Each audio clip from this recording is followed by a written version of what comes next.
meeting of the Education and Families Committee. I see there are still a few people joining us. See people flashing up on the screen there. So welcome to everyone, and thanks for being with us this afternoon. Before we move into the agenda, Andrew, do you have any apologies or substitutions? Yes, convener, quite a few today. Apology from Councillor Anderson, Councillor Junaid Ashraf, who's been substituted by Councillor Carragher, Councillor Fisher, Councillor Graham, Councillor Catherine Johnson, who's been substituted by Councillor Weir, Councillor Kerr, Councillor Marston, who's been substituted by Councillor McGregor, and Bill Cunningham. Okay, thanks very much for that, Andrew. I see Councillor Feeney is put additional apologies in for Councillor Fannin. Are there any other apologies that Andrew hasn't noted there? No? Okay, thanks very much. Before we move on to the substantive items on the agenda, colleagues, as you may know, Anne Monroe is retiring from the council, and not only is this her last committee, this is also her last day as an employee of North Lanarkshire Council. Anne has been in education for almost 40 years. I said I wouldn't say that, but I have, here in North Lanarkshire and in other authorities, and of course nationally as well. She has been, I'm sure you'll all agree, a tremendous school and education leader more broadly. I first met Anne 10 years ago when I was first elected as a councillor, and Anne was head teacher at Bellsill Academy. She was in fact the first head teacher that I met when I became a councillor, and what a remarkable job she did at Bellsill, and has carried that into scale and to a role as head of education. Anne also has the distinction of having received more rounds of applause at committee, I think, than any other officer. So I'm sure you'll maybe want to add to that today by thanking Anne for her service and wishing her and her family all the very best for the future. So thanks very much to Anne.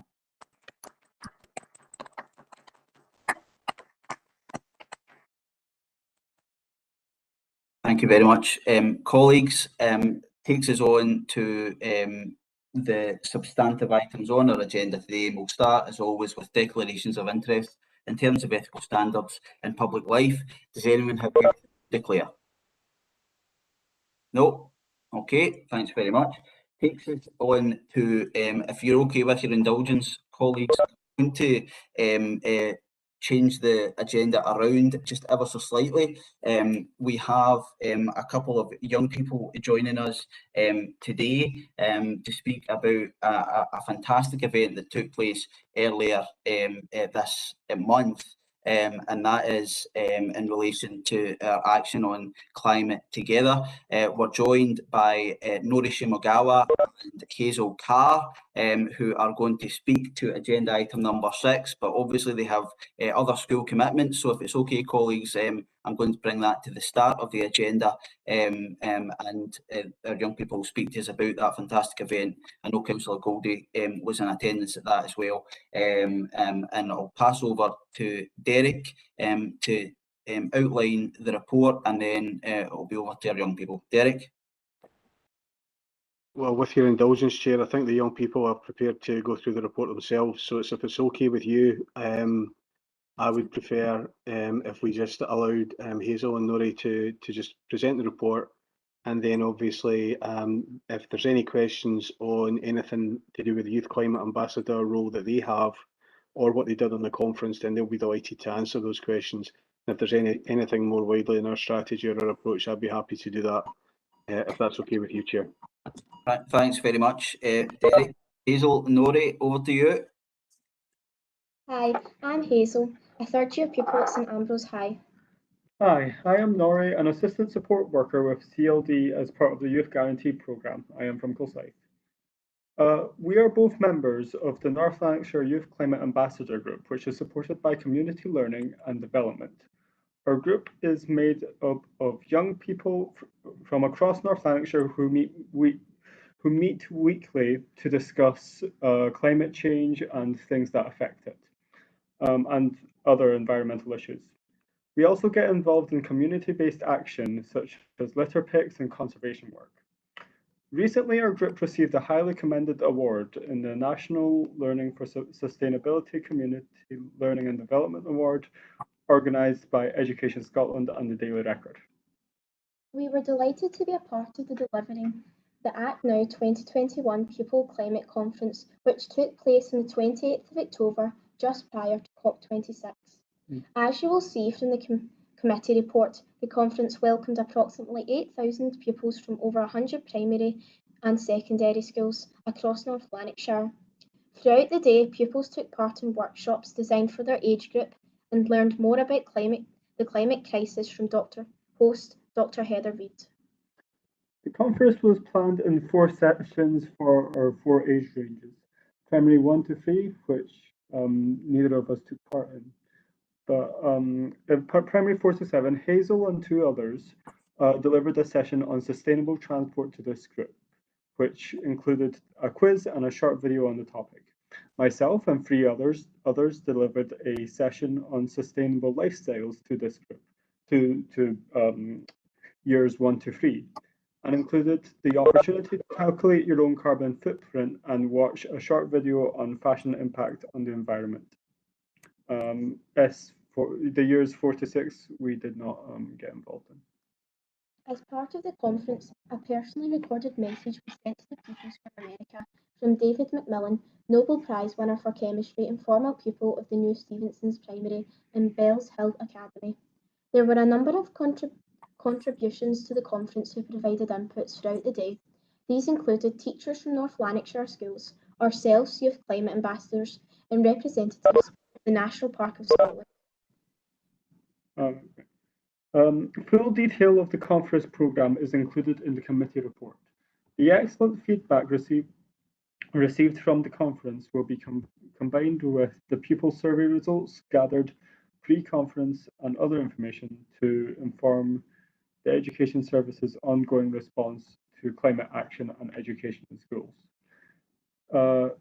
Thanks also goes to the team who organised the conference, as we know the many hours of work that went into planning and preparation, making it a success. It is recommended that the Education Families Committees note the content of this report, endorse the work being done to highlight the ongoing climate emergency, command the work for our climate ambassadors in schools in tackling the complex issue involved in climate change. Thank you. Thanks very much to Hazel and to Nori for that fantastic presentation and highlighting the excellent event that took place and the broader work that's taken place. Obviously, I'm sure we'd all agree, colleagues, that our young people in many respects are leading the way when it comes to the climate emergency, and that's certainly clear from that event and from what Nori and Hazel have said today. Do we have any questions or comments that we'd like to raise in relation to this? Councillor Kelly? Thank you, Convener, and thanks a lot, Hazel and Nori. That was, as the Convener said, it was really great taking us through the report, and what a fantastic job was done with that conference. 8,000 people, I think that's absolutely amazing. As the Convener said, that's probably more pupils and young people engaging than anywhere else in Scotland, and we should be really proud of everything you're doing in today's issue around climate change and how important it is. And I think there needs to be a determination that we don't stop now and we just continue to work to support everything you're doing. And it'll be really interesting to get the feedback from your survey in terms of, I know you've put in the paper, you've put some of the comments that came out from the day. And I think we really need to build on that and give you all the support we can to continue to make sure that young people are heard on this issue and are driving the agenda and driving the change in North Lanarkshire. I don't know if you get any comments yourselves of what you think the next stages could be, or anything you feel that we could do differently, or if Derek's got anything about how we take this forward and keep it on the agenda. But thanks a lot for your contribution today. In terms of comments, I feel more education could be provided to us to the extent of what actions affect the environment to what extent. Whether that's part of the base syllabus or like anything like that. As long as it's taught more, that's all that's needed. Also, I don't know if you control this, but school buses should get people from within 2 miles. So as far as I'm aware, if you are within 2 miles of your school, you will not get bus transport, which means that more kids are driving to school, which results in more carbon emissions. I definitely think that litter and rubbish in the schools isn't that good, and we don't have many recycling bins, if any. So I definitely think that the schools need to be recycling more, and be able to have somewhere to recycle to, because all the rubbish, as far as I know, is just kind of put in the one bin.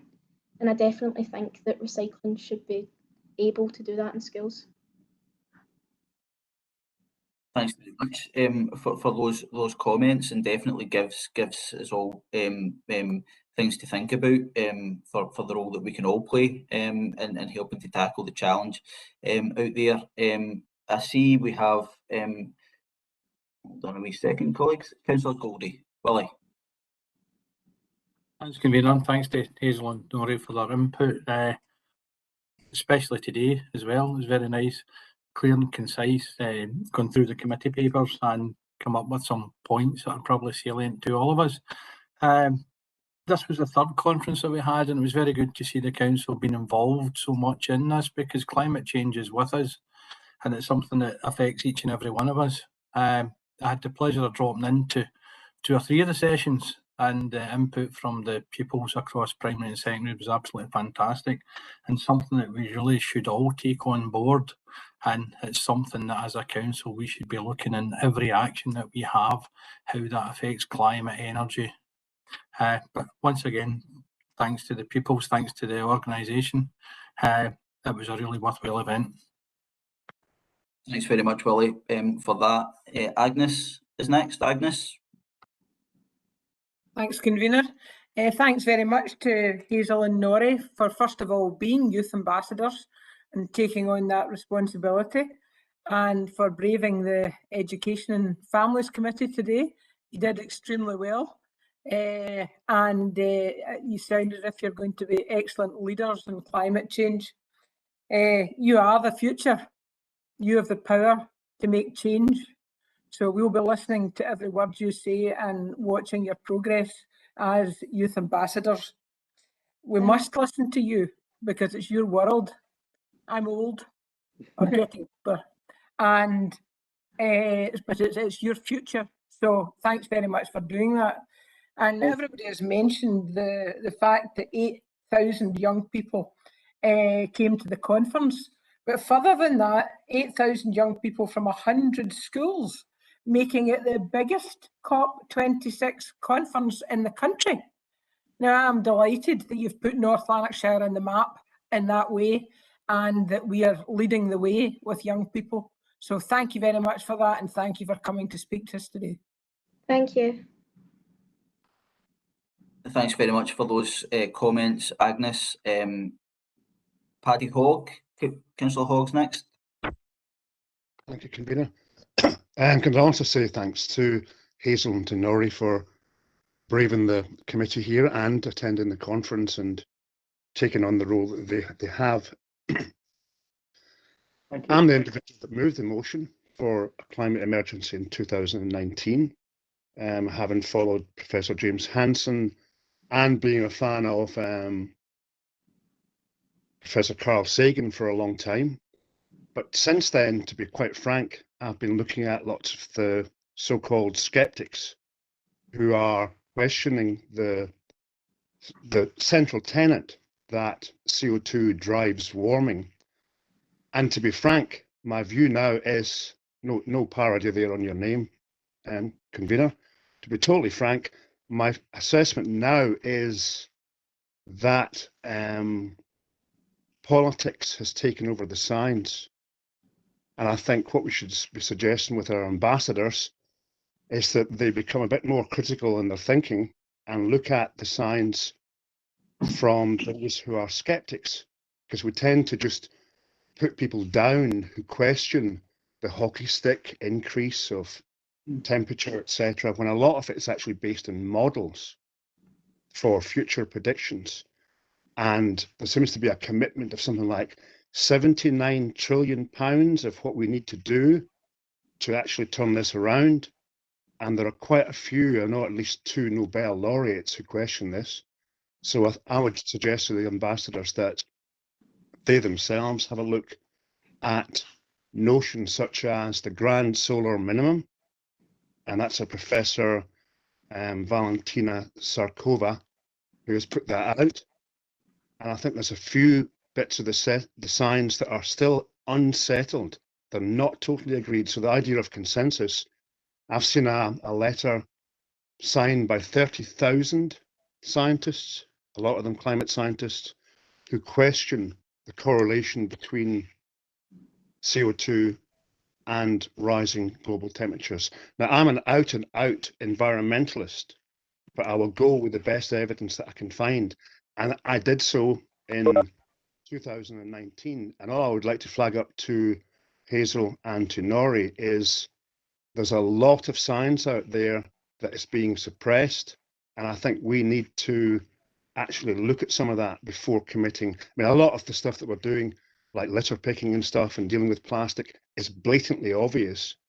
Other stuff we flagged up in the council, or the use of glyphosate worldwide and in farming and its relation to food, plus health.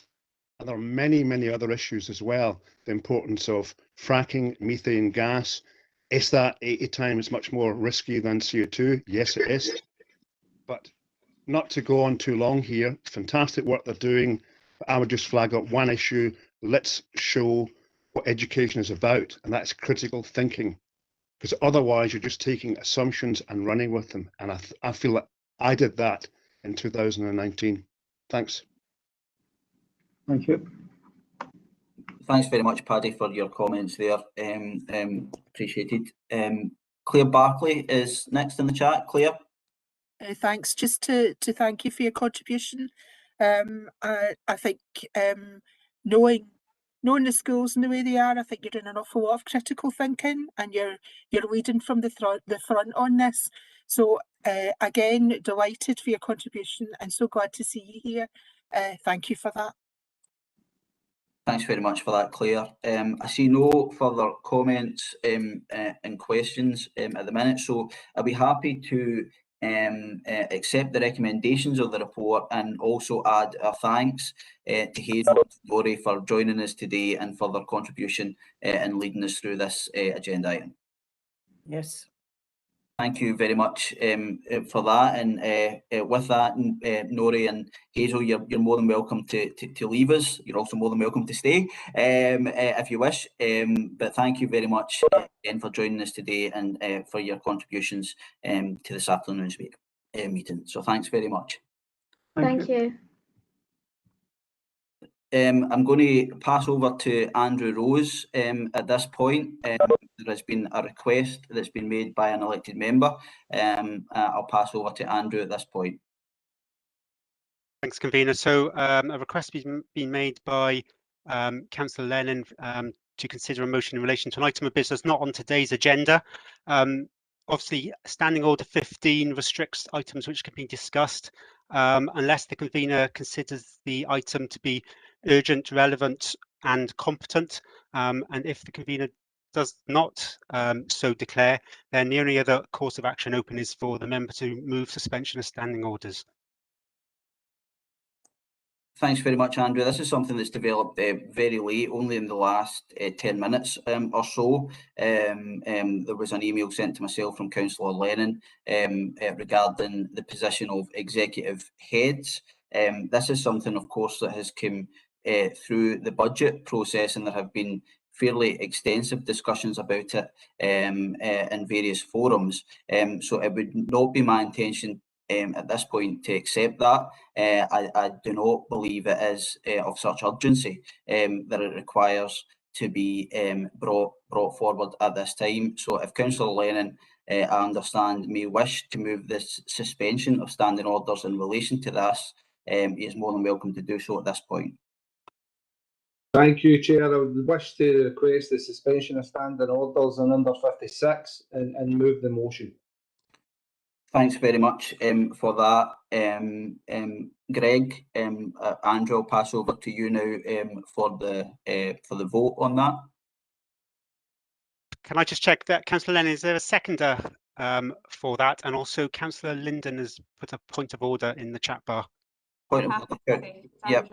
Sorry, I should have said in the email, Councillor Larson had signalled her intention to second that. Councillor Linden on a point of order. Thanks very much, Chair. I hope you can hear me. Just to clarify, do members know what the terms of the motion would be in order to vote for the suspension of standing orders? Otherwise, they're voting blind, to excuse the phrase, on the motion itself. Andrew, can you advise on the process for that? Yep, the convener's just called Councillor Lennon in to speak, so I would expect Councillor Lennon just to summarise what the purpose of his motion is, to allow members to consider whether to suspend standing orders to consider it in full. Thank you, convener. Greg, back to yourself. Thanks very much, Chair. Andrew, can you advise if the motion could be shared on screen since you have an electronic version yet, rather than me speaking through it, or would you rather, Chair, that speak through it? Andrew, is it appropriate for you to share that at this point? Yeah, I can share it. Just to remind members that at this time, we're not considering the terms of the motion, we're merely considering whether to suspend standing orders, specifically standing order 15, to determine whether this motion can be considered. But I'm going to share the terms of that motion now.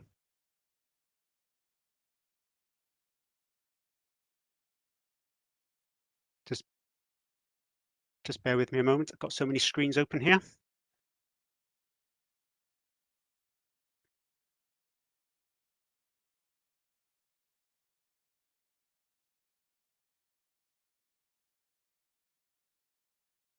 That should be coming up on screen now.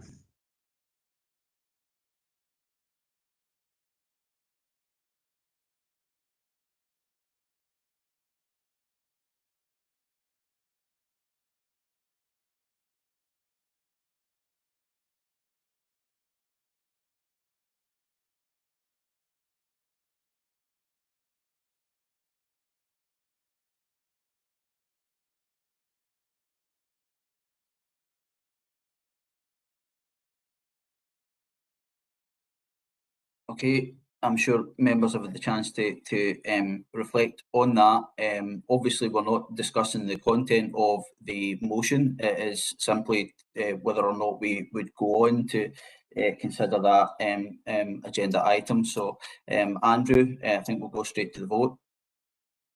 Thank you, convener. So as normal, I'll call each member's name out in turn. If you can indicate either yes, you wish to suspend standing orders, no, you do not, or if you wish to abstain. And as the matter under discussion is an education matter, the religious representatives in attendance also have a vote on this. So, Councillor Barkley. Yes, to suspend. Thank you. Councillor Brannan McVeigh. No. Councillor Burgess. No. Councillor Burrows. No. Councillor Campbell. No. Councillor Carragher. Yes. Councillor Castles. No. Councillor Douglas. No. Councillor Farouk. I don't know if Councillor Farouk's in the meeting. Nope. Councillor Feeney. Yes. Councillor Fotheringham. Yes. Councillor Goldie. Yes. Councillor Hogg. Yes, I want to find out why. Councillor Tom Johnson. Yes. Councillor Jones. No. Councillor Paul Kelly. No. Councillor Larson. Yes. Councillor Lennon. Yes. Councillor Linden. Yes. Councillor Loughran. No. Councillor McGregor. Yes. Councillor McGowan. Yes. Councillor McManus. Yes. Councillor McNally. No. Councillor McPake. No. Councillor McVeigh. No. Councillor Mooney. Councillor Mooney? Councillor Quigley? No. Councillor Shevlin? No. Councillor Stephen? Yes. Councillor Stubbs? Yes. Yes. Councillor Watson? No. Councillor Weir? Yes. Councillor Wilson? No. Councillor Woods? No.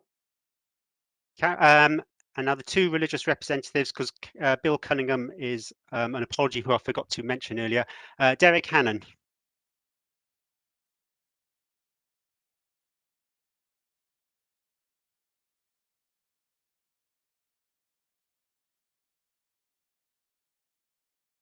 No.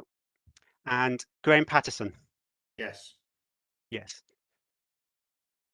So we have 34 members who have voted. We need 23 members to support the motion, but only 17 members have voted yes. So therefore, the motion to suspend standing orders has not been passed. Okay, thanks very much for that, Andrew.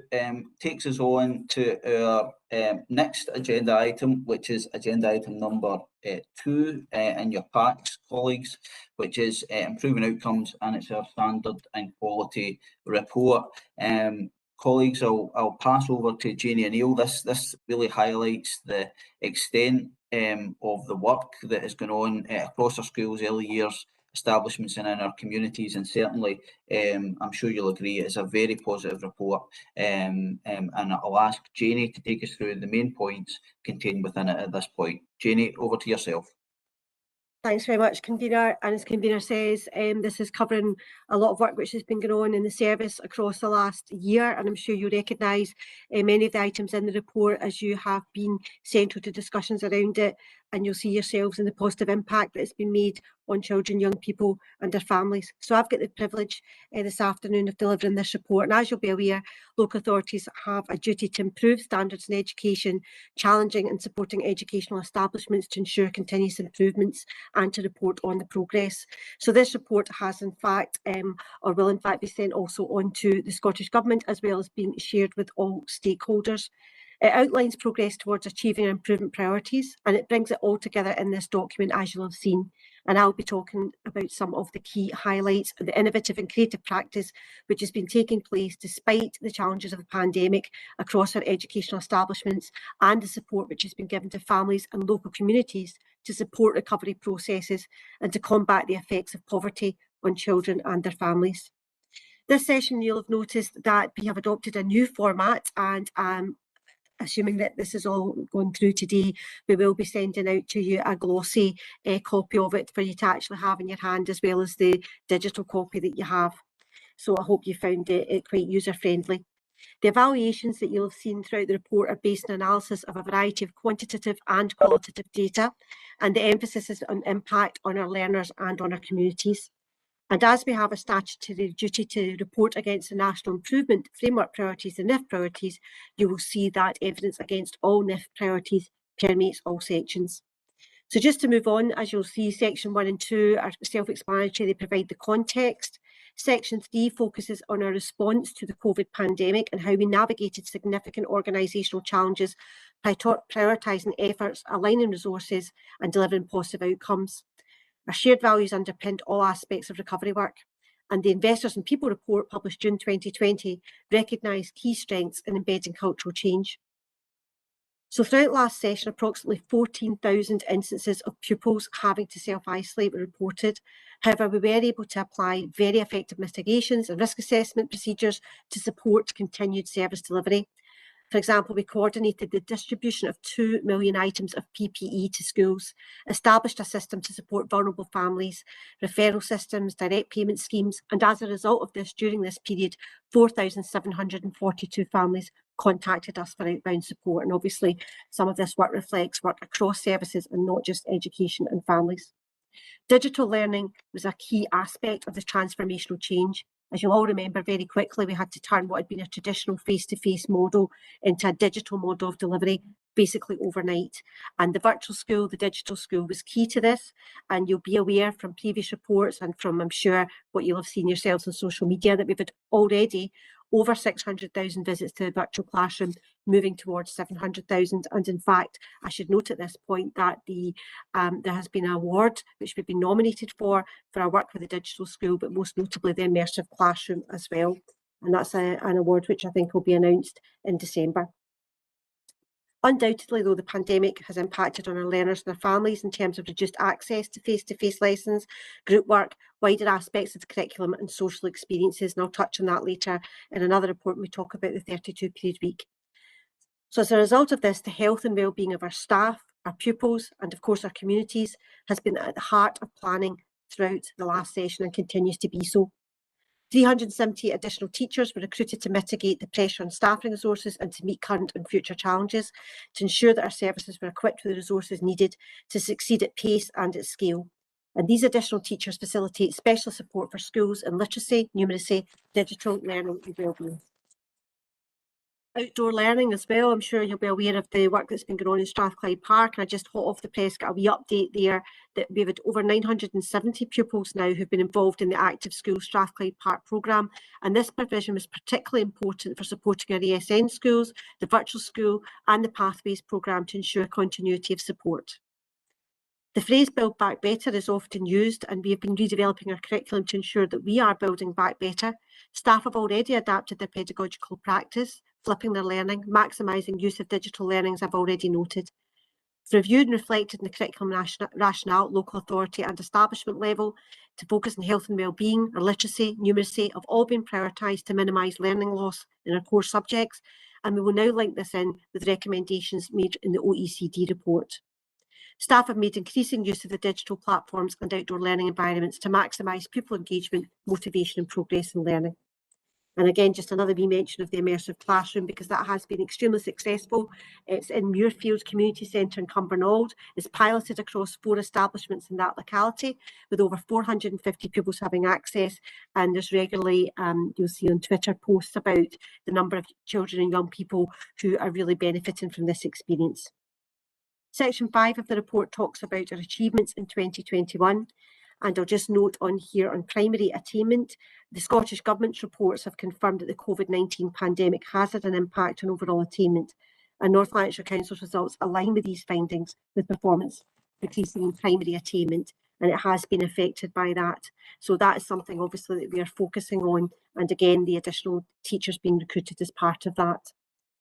In terms of our secondary stage, data shows that at the S4 stage, the attainment gap has remained relatively stable. However, we've seen also for our S5 that the attainment gap has reduced. And it does show that particularly for our senior phase learners, if you consider the fact that we did move to a digital platform for quite a significant period of time, that they were less impacted by that move. You also have heard us talk about the alternative certification model, which of course is how our young people were able to achieve their results in June there. We only had 90 appeals against the gradings by teachers, which across thousands of young people who were put forward in this way is quite remarkable. And we saw an increase in attainment levels, especially for S5 hires.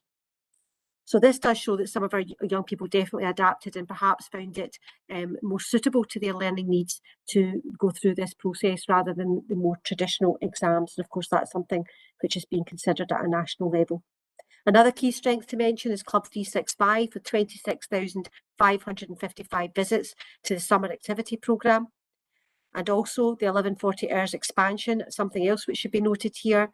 Really important to say that the North Lanarkshire Council won an award for its procurement arrangements for private funded providers, and the first large council to switch on such arrangements and to enact the full switch on.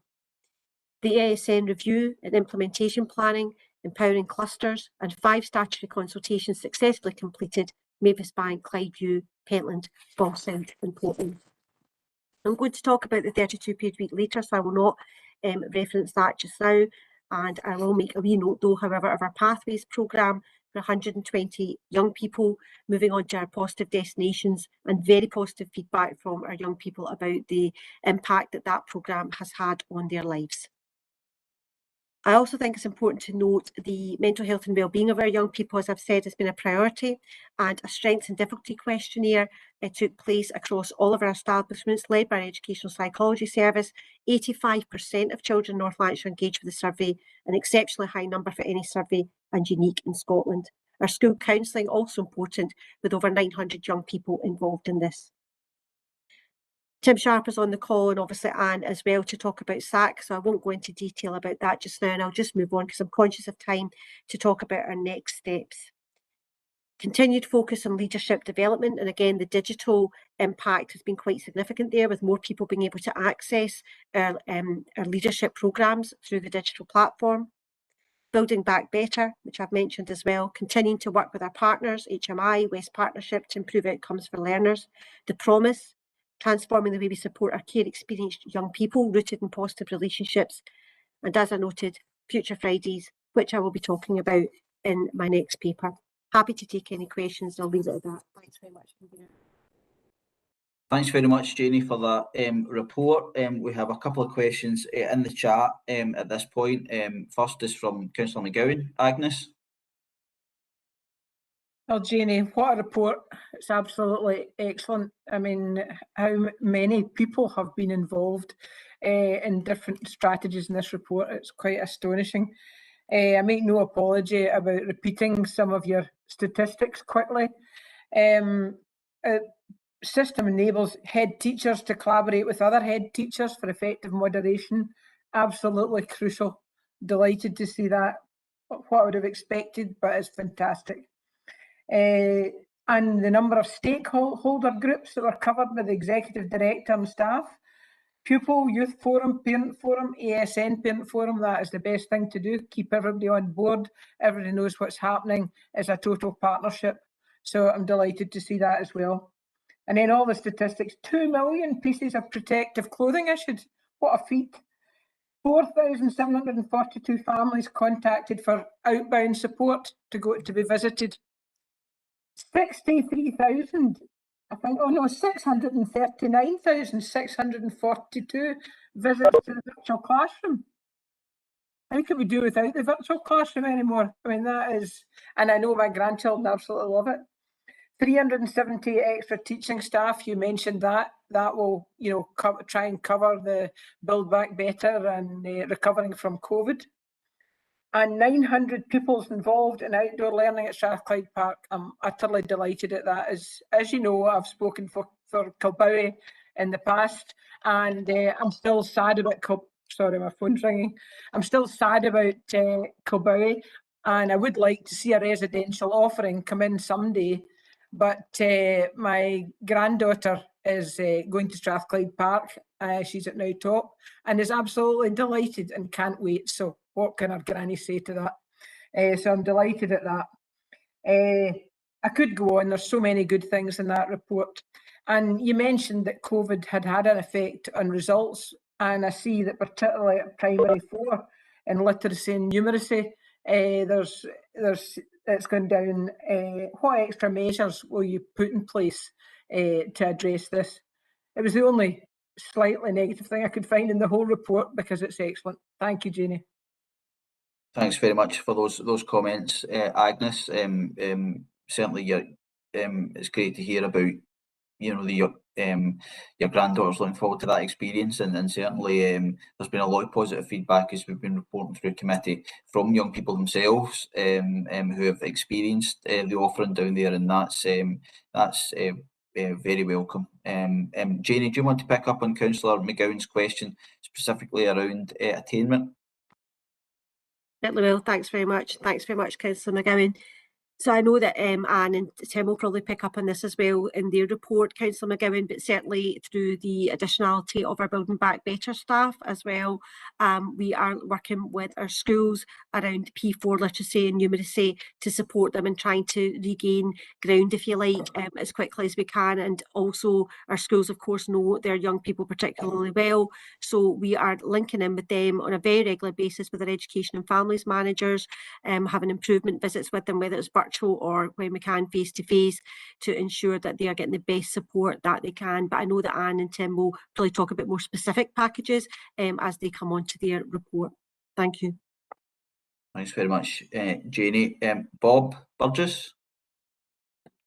Thanks, convener. Yeah, Jenny, not just as upbeat about Strathclyde Park as Agnes is. I like it. I like the project, and it should do good. But I'm a bit worried about resources. Have we got any idea as to how many or what will go into that particular project? They've built a new outdoor shelter thing, which looks really nice, but I'm worried about the charges being levied upon the actual group that run the place from Strathclyde Park itself. So can you give us some kind of rundown on how that is actually achieved by them against us? Because that worries me that they really haven't got anything of their own down there, if you get my drift on it. Okay, thanks for that, Bob. Janie, you want to respond to that, or maybe Gerard? Gerard, maybe want to pick that up? Thanks, convener. I'll probably pick up on just 2 points that have been made. The one Councillor McGowan made as well. So in relation to the resources, yes, you can see the fact, I know you've visited Strathclyde Park yourself. You can see the fact we've now got the outdoor shelter. In addition to that, we are looking at a modular unit down there so that the children and young people will have a bespoke area that will be on that specific site where the water park actually is. Moving forward, we are at the moment looking at a residential offer, and more information will be coming in future to the Education and Families Committee about that, so that we'll be extending the offer and maybe looking at a blended model where there might be the residential experience and there may be the day visit to the centre. As far as the actual resources concerned, you'll be aware since the closure of Kilbowie, there was a phenomenal amount of resources that were actually brought as part of the transition process from Kilbowie to Strathclyde Park. And my understanding is that the resources that are there are first class with regards to the types of equipment that they have. And it's all weather permitted as far as the type of activities they can get involved in. As far as future charging is concerned, that is something we'll obviously be looking at based on the type of activities. But I have to say, as you already know, I know you've been there, we have something like, I think it's a 97 or 98% uptake of that. And moving forward, we're looking to develop that as well, to maybe include, as you know, because like the early years champion, trying to get our early years children down into there to have that experience. So it's not just for our primary 7, but having a modular unit like that as well will also provide additional resource, not just for Education and Families, but other wider community groups as well to maybe use, like our CLD colleagues, etc., to have that experience during the summertime. So hopefully that's answered those questions, convener. Thanks very much, Gerard. Obviously, Bob, it is an evolving process with the offering that we've got there, and that will continue to develop moving forward. Are you happy with that, Bob? Thanks very much. Tom Castles is next. Tom? Thanks, Chair. Chair, I've got a few questions. I'm quite happy to get brief answers because I know the time constraints, and if there's anything else you feel you give me more information on, I'd be happy to get that by email. First one is about page 7, the advanced hires. Has there been a presentation of all the advanced hires that the pupils hope to study? Page 15, just some information on the cluster improvement plans. How well are they working? Since I always say when I see improvement plans, how well are they working without being too bureaucratic and managing to involve all staff and maybe just being another level of bureaucracy, which I hope not. Page 18, and this is a wee bit speculation, it's about the mitigations. That's a word I've read and heard quite often just now. How strongly do you feel that the mitigations are expected to stay static, and how fluid do you think they will be, and what is the contact between our local authority and possibly all local authorities and the government feedback in both ways when it comes to mitigations within both primary and secondary? Page 30, the SQA graph, this is just briefly, the percentages, is this a percentage of the stages or is it a percentage of the pupils who are put forward for those That's on page 30, that graph. And finally, page 31 again, this is one just a wee bit more information on added value. Thanks, Chair. Thanks very much, Tom. There were a few questions here. What we'll do is I'll bring Janie in on the advanced hires, bring Gerard in on the clusters, and I'll bring Derek in on the mitigations. I think that's probably the best way to do it at this point. So, Janie, are you in a position to give some clarity around the advanced hires? Thanks very much, Convener, and thanks, Councillor Castles. Can I just clarify there, you're asking about how many young people were presented for advanced hire? Sorry, I just didn't quite catch. Well, actually both, but I think that obviously through COVID, it's understandable there were difficulties in presenting advanced hire courses. That just if a pupil applied for advanced hire course, were they able, either within the authority or through other structures, as sometimes happens, or were some courses not able to be? I appreciate that as an issue, especially with COVID. Mm-hmm.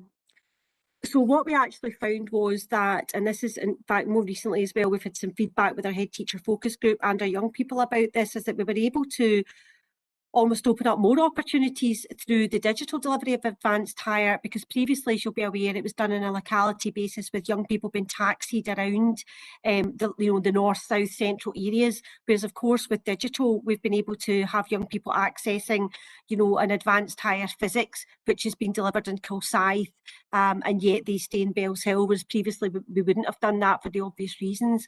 In terms of specific numbers about young people who were not able to take any advanced hires, we've had no reports of that through our curriculum manager, who meets with the deputy head teachers on a fortnightly basis to discuss with them the senior phase curriculum, and then specifically we monitor the advanced hire, obviously with this being completely flipped now to a digital delivery if they're not taking the advanced hire in their own school.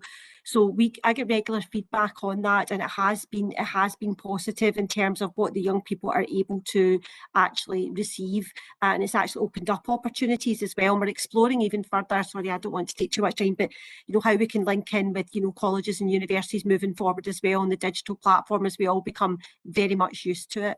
Hope that's okay, Councillor Castles, but happy to give you more detail if you wish by email. Thank you. Thank you, Tom and Janie. Gerard?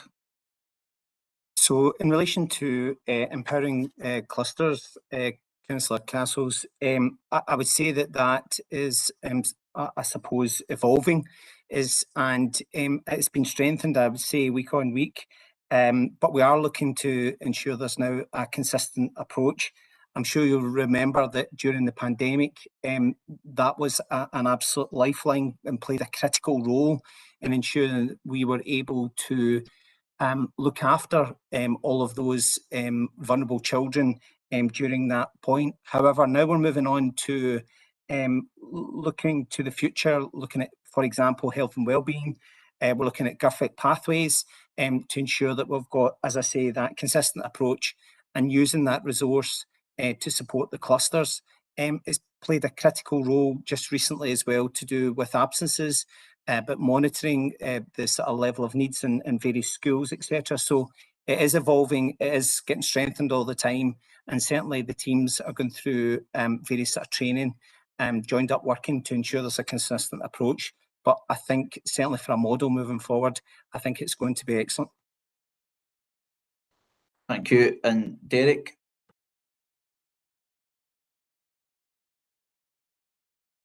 Thanks, Chair.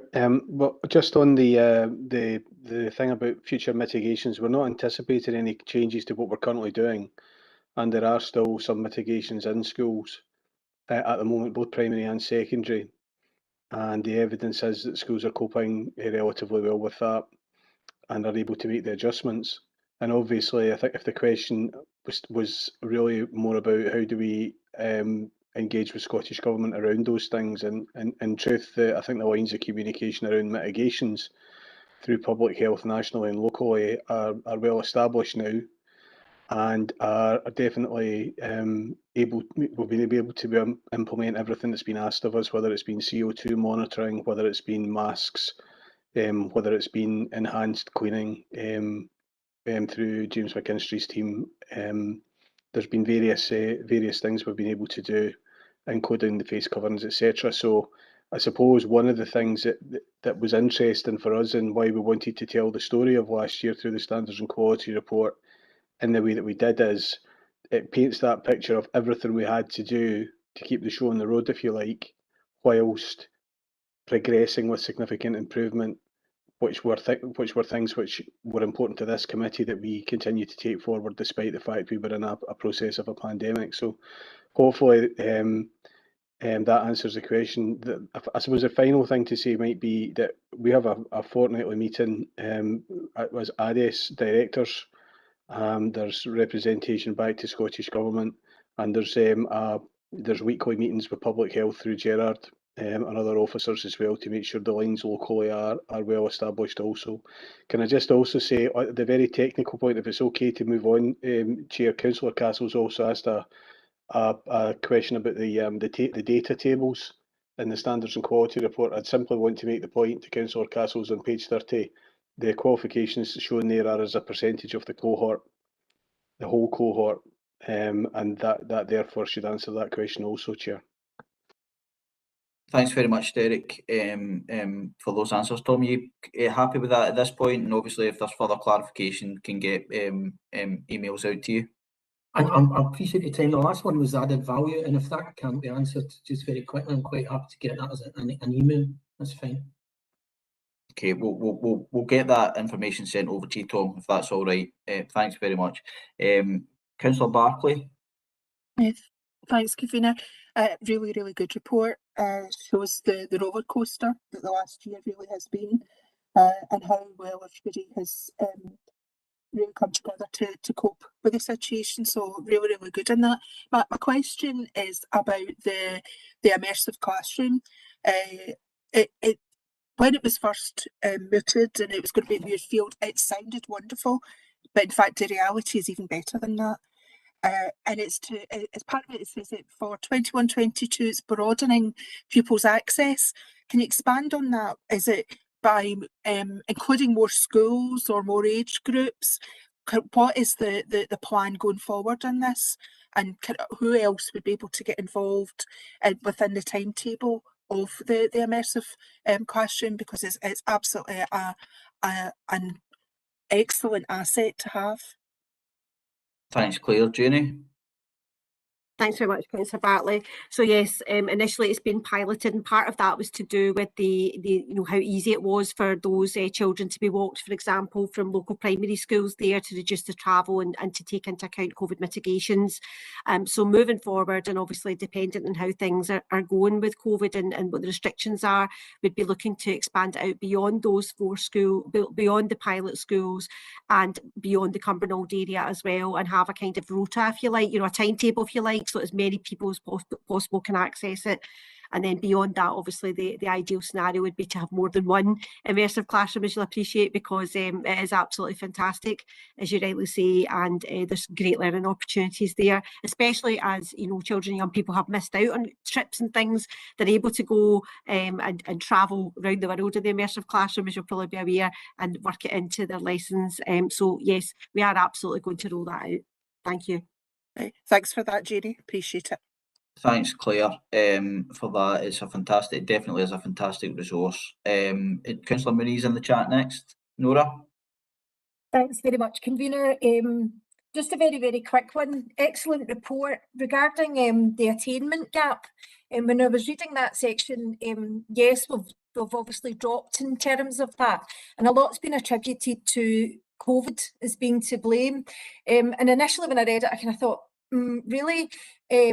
Because it's easy to blame COVID without doing a deep dive analysis into it. And Janie did mention that going with the Scottish Government figures, ours are certainly in line with that. So just a suggestion maybe for the next report to include the Scottish Government figures, how we compare with other councils, like for like, so that we can actually see is it purely to do with COVID, or is there perhaps other reasons? Because like I said, it's really easy to blame COVID at the moment, but there could be other reasons that have affected that as well. The other thing I did notice was with regards to staff absence. It would be really good to see what previous years were and how this year compares and what we're actually doing to improve staff attendance at work. Anyway, that's just my comments. Thank you. Thanks very much for those comments, Nora. I mean, certainly it's something that can be looked at in terms of benchmarking against our neighbouring authorities or authorities with similar socioeconomic circumstances, and we've done these types of exercises before. It's something that can be, I'm sure, explored moving forward. But I mean, certainly there have been challenges across the country in relation to some areas of attainment. But we can certainly look at that. I'm sure Jenny will look at that sort of moving forward. Willie Goldie is next. Willie? Thanks, convener. It's back to Immersive Classroom again. It is a wonderful resource. I know that initially when we talked about it, we talked about community use. And I know we're getting the facility, well, the facility is back in our hands as the vaccination centre has moved elsewhere. And I know we are not fully there on listing COVID restrictions and whatever. Is there still a potential for some community use for it with school hours? Because I think it would be an amazing resource for certainly some groups within North Lanarkshire. Yep, you're dead right, Willie. Jenny? That's absolutely the plan, Councillor Goldie, and I can bring back more detail about that. But yes, absolutely. As soon as we're able to, we want to open it up so that everybody can benefit from this fantastic resource. Okay, thanks very much, Jenny, and to all who asked the question there. Can we agree the recommendations, colleagues?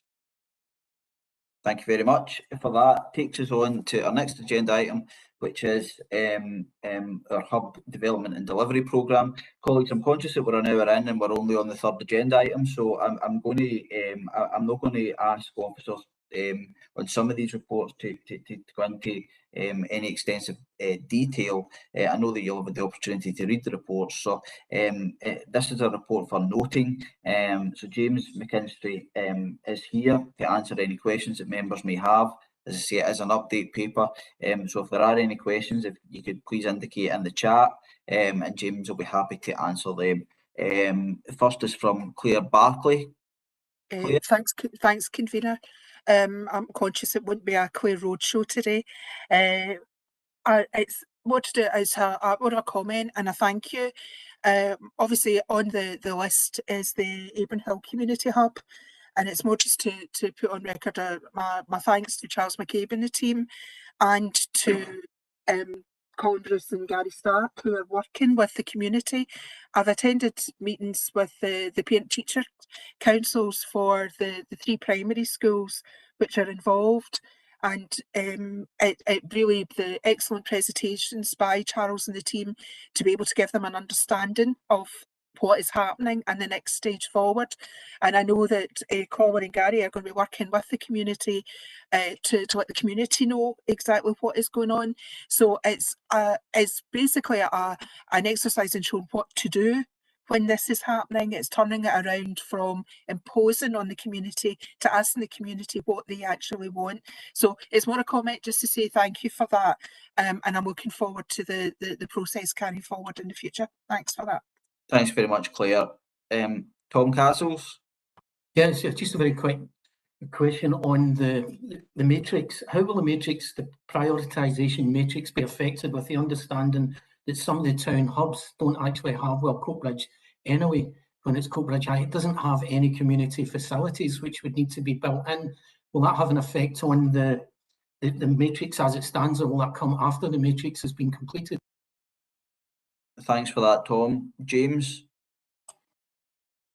Yeah, the matrix which is referred to in the report, there was detail of how that would work contained in a paper that went to the last Policy and Strategy Committee, and that was more about some of these members on this committee are also members on that committee, and that was about how we'd be looking to prioritise projects going forward. And we did list a number of projects which we would start doing feasibility work on going forward, and that would be potential new build projects going forward over a considerable number of years, and the matrix related to those new build projects. So, and that related into, for example, deprivation factors in areas, etc. But the other part of Councillor Castle's question relates to schools which are already constructed in terms, post 1996 schools, and through the work that's been done with colleagues in education and leadership and delivery model, that will start to come into play as part of that work. Okay, thanks Tom. Councillor McGowan. Agnes? Thank you, convener. Just 3 short points and then a quick question. Point 2, point 1, point 1. I found it very sad, and it was unfortunate that there are material shortages due to problems importing from Europe, logistics constraints, availability of transportation, and price increases. I was sad to see that. All I would think due to Brexit, and it's sad that we've had to contend with these unnecessary obstructions with this totally positive development. But you know, I hope these lessen. Right, on to the positives on it, which there are plenty. Page 63, 8.1a and 8.1b. Very positive that graduates and apprentices are being employed to carry out the construction work. There's actually employment coming for this for the local community.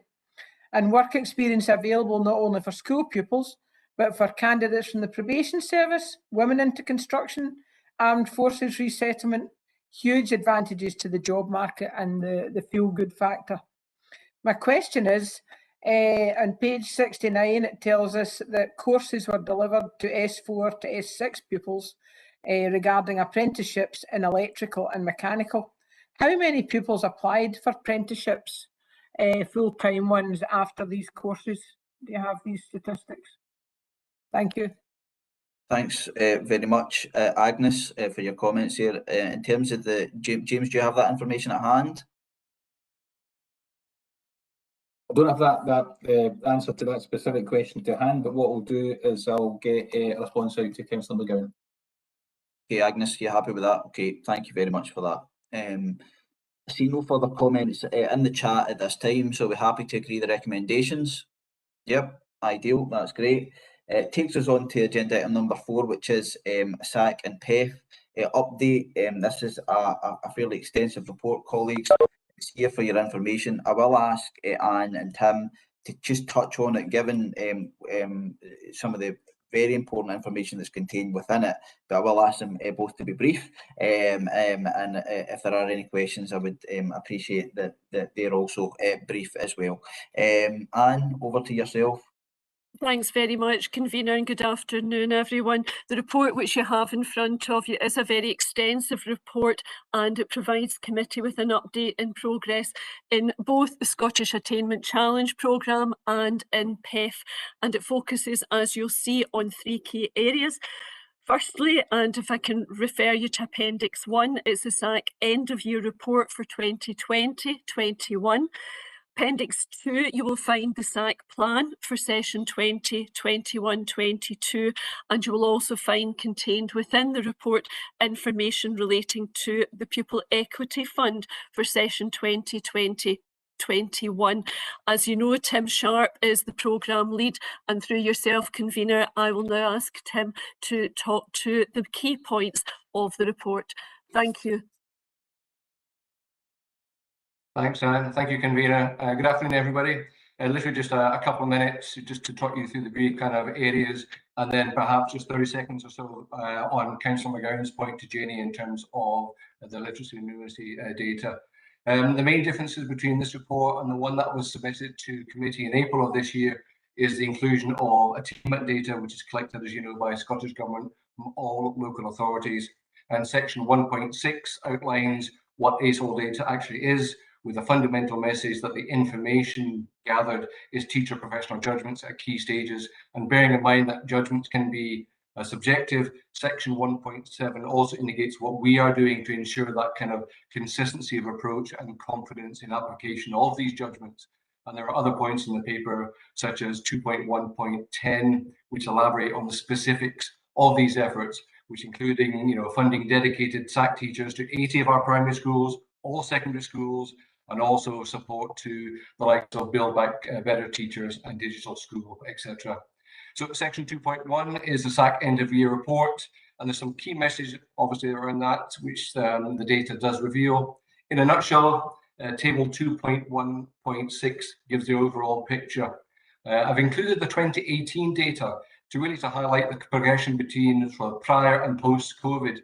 And as you can see, attainment improved between 2018 and 2019. There was a narrowing of the gap in general. And then, of course, COVID-19 pandemic changed that particular landscape.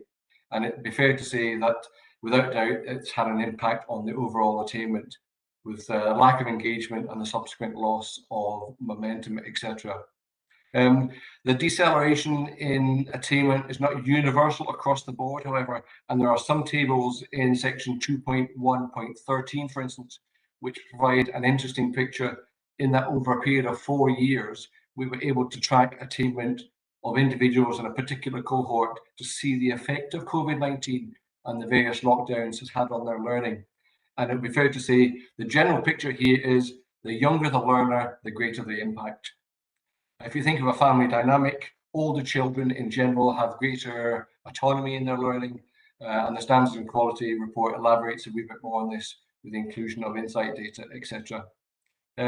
Whilst attainment data reflects some of the challenges we've had in terms of engagement, there are obviously some really key messages, positive messages, and some of those key points worth mentioning are in the partnership working, which we have strengthened from previous years. There's a strong focus now on sustainability, a support to the Pathways programme that Jenny mentioned earlier on, the 120 young people. But in addition to that, there are also 15 care experienced young people that were able to be part of that programme with individualised learning packages.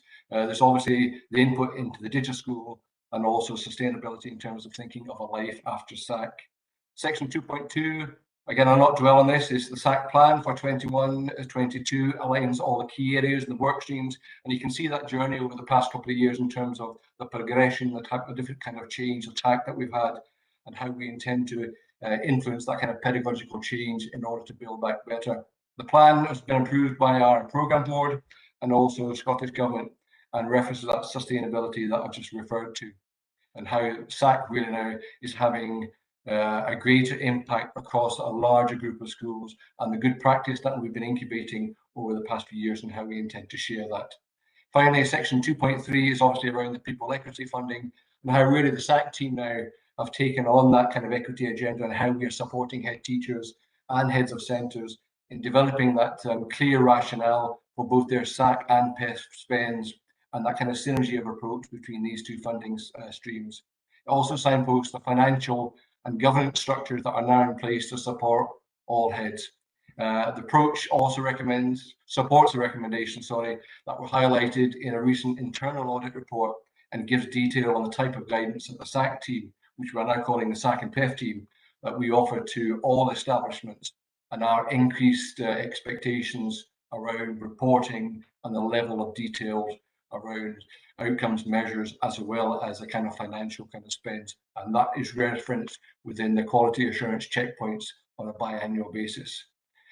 Very briefly, convener, if it's okay, Councillor McGowan, you're asking obviously around the literacy and numeracy and what we're doing next. We are undertaking a full audit of literacy and numeracy approaches and that kind of consistency that I referred to at the very beginning, and around how we actually tackle that. There's information. We've got 2 focus groups of head teachers, which our pedagogy team, alongside Margaret Hunter, who is an education families manager, they're taking that discussion in terms of do we need to maybe align or shift our actual approach. The actual approach is we have a brand new revised P1 active literacy programme. If you reference back to that, the younger learner, the greater the impact. So that revised literacy programme was given to all schools at the start of this year, both digital as well as hard copies. And that was obviously also after discussion with head teachers and practitioners. There are also 2 pilots in early years that have started for SEAL, which is numeracy, and the 3 reads in literacy to close the attainment gap at early level. And the Learning Hub team, who obviously are associated with SAC, are working closely with the quality officers within the 1140 team to drive that forward. And that's in conjunction with the fantastic work that CLG are doing in working with families and developing that kind of family dynamic. And then also the work that William Collum is doing in terms of engagement with head teachers around building that kind of rationale and getting to think about what the actual focus is going to be. Thank you very much, convener. I'm happy to take any questions or pass it back to Anne. Thanks very much, Tim, for the report and for your comments there. We have 2 councillors in the chat. First is Councillor McGowan. Thanks very much, Tim. An excellent report and for answering the P4 question. Hope it goes well. There was one question that worried me in the report. It was page 99, learning and teaching and to do with literacy. And it said, engagement with speech and language therapist paused indefinitely due to staffing pressures. Now, I think that's, quite serious. Is this being addressed? Are more being trained? I think that speech and language therapists are a necessity, not a luxury. We have an increase in North Lanarkshire in children with autism, and they need a speech and language therapist to help and support their communication. So it just worried me that it said that it was paused indefinitely. I hope there are measures afoot to train up speech and language therapists and have them in place as soon as possible. Thanks, Agnes. Tim? Thank you, Councillor McGowan. Thank you, Convener. Yeah, you're right. So I can't argue with in terms of their kind of role that they play within supporting our young children. The reason it was paused is because NHS withdrew all the support, and the individuals that were supporting the SAC team were taken back to their substantive post because of the COVID-19 pandemic.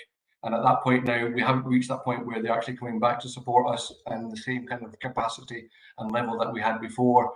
Within the Attainment Challenge programme, we don't support them per se. What we have started to do now is that engagement between speech and language therapists and also our education support officers. So our education support officers are taking that kind of stage one, if you like, so they're involved in more schools. And once the position becomes clear and there's a greater kind of input from NHS in terms of that kind of speech and language therapist, we will start to engage them again a bit more. And so mobile is going at the same time. Apologies about that. Thanks very much, Tim and Agnes, for that. Certainly something that we need to obviously be continuing our dialogue with our colleagues in NHS as well. Bob Burgess is next. Bob? Yeah, thanks, Convener. Tim, yeah, you've given a very full explanation there on numeracy, and I'd like to know on all the percentages that you've got, do you have any numbers on children who are leaving school with a poor quality of numeracy, reading and writing and so on? And can you explain to me, Sumdog, it looks good, but I'd like to understand what you're doing with that. Thank you. Okay, thanks, Bob. Tim? Two things in there, Councillor Burgess. Obviously, in terms of numbers leaving school, that's more to be maybe a senior phase. And if I can back that right back to perhaps to Janie, I'll come back to that one. But certainly in terms of Sumdog, you're quite right. I mean, that's part of the questions and the kind of reflections that we had at the end of last year in terms of the fact that SAC are supporting Sumdog as an engagement within North Lanarkshire. And what we had decided at the end of last year was basically if schools think it's working for them, then we're asking them to use their PERF money to support the individuals within their schools. So we no longer support Sumdog from a Scottish Attainment Challenge perspective because we thought that the picture was not quite universal across the authority. Levels of engagement had dropped, certainly contrary to what I would have thought, they had dropped over the second half of the lockdown period. We thought that would have increased, and therefore to spend money for something which we didn't really think was having a universal impact, we stepped back for that and basically gave that baton then back to the schools. We have facilitated an agreement between schools and Sumdog, but it's really now up to the individual head teachers as to their decision if they wish to engage further with that particular exercise. Thanks very much. I think Bob's happy with that. Obviously, there was a second point there. Derek, do you want to pick that up? Yeah, I think what we'll do is we'll give Councillor Burgess some information offline about the levels of literacy and numeracy, but broadly speaking, if you look in the data tables of the Standards and Quality Report earlier, Councillor Burgess, the ones that are embedded in the report, you'll see that our levels of literacy and numeracy have been progressively increasing in secondary at the point of leaving the senior phase for pupils, and that's what Insight shows. And broadly speaking, we do very well by those indicators when they're weighted against poverty.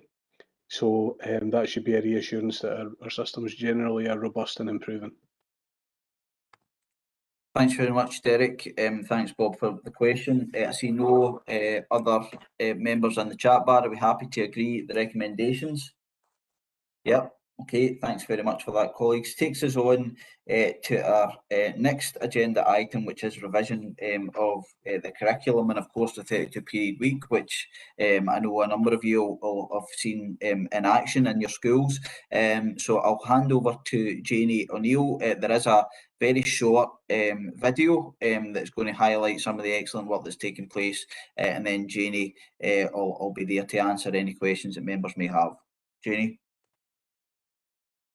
Thanks very much, Convener. Andrew, could I just ask you to play the video, if that's okay, first of all, and then I can just talk us through briefly the report. Thanks very much.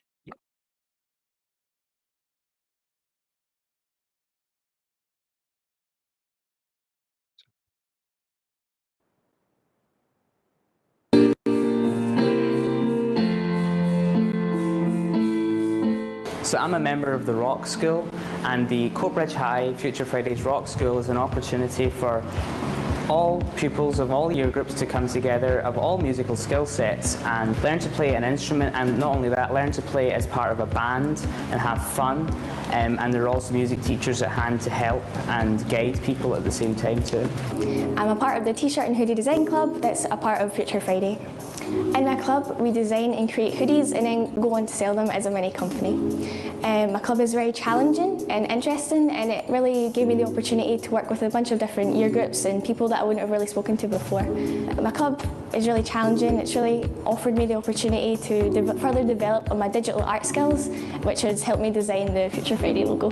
I do netball club, and it's quite good because there's a mixture of ages in it, and it's not just people who typically play netball, it's people that want to learn about it too. I do the football club, and in the football club we do passing, teamwork skills, communication skills and playing games. It's a lot of fun.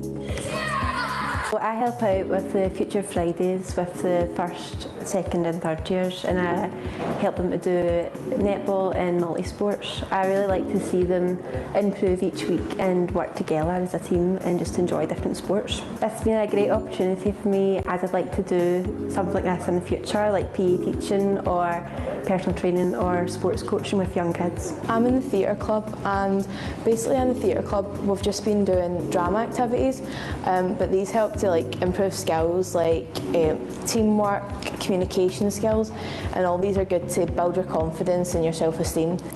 In the theatre club, it's just fun and relaxed, and you get to just meet loads of new people. I've already made loads of really good friends in there. Musical theatre is something I'm looking to do in the future, and it's going to give me loads of skills and experience for that. And comic book club is really fun, and you get to express your creative side, and you get to make really cool characters. You do drawing, you work in teams to make your own comic book. It helps you with your art skills, and it's really fun to do.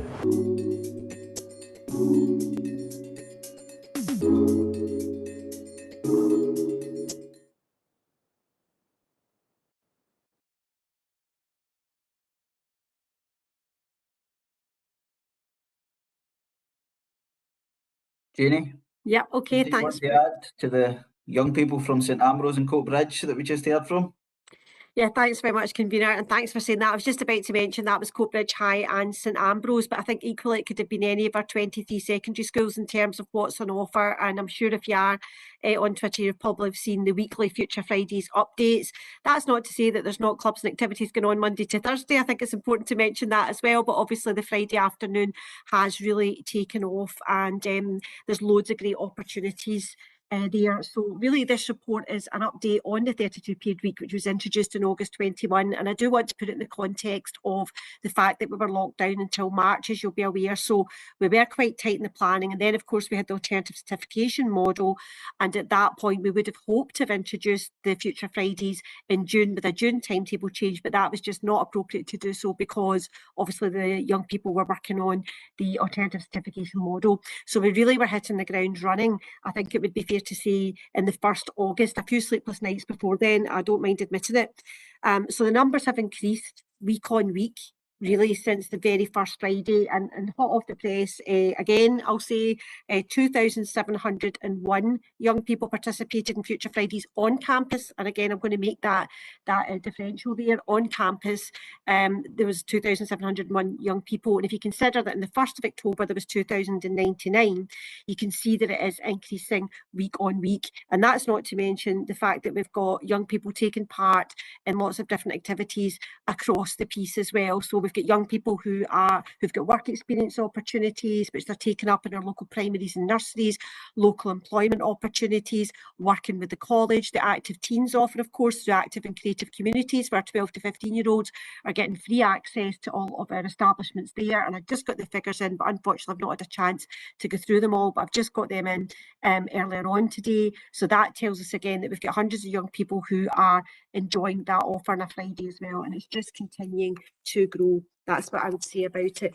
Very much we've had a focus on our broad general education young people, S1 to 3. You saw them there talking about their music skills, how they're enjoying their drama, how they're taking part in hoodie clubs, and I went out to Brannet, they've got a bike ability club.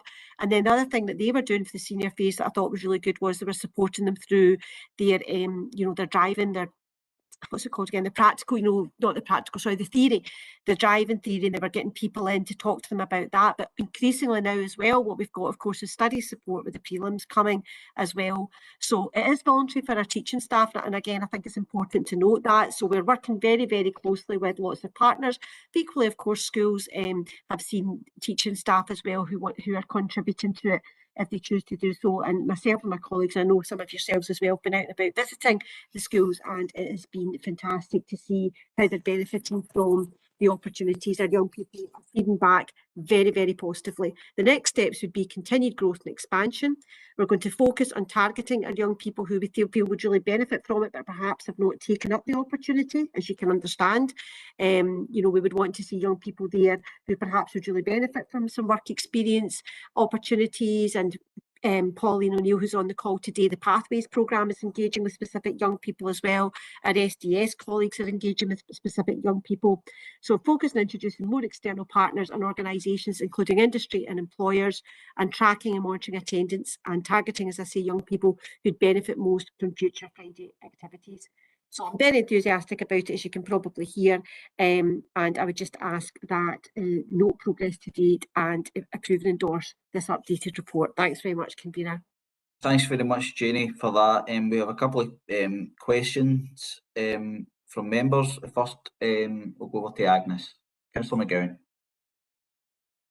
As you would imagine, I'm totally supportive of the 32-period week. What an amazing video.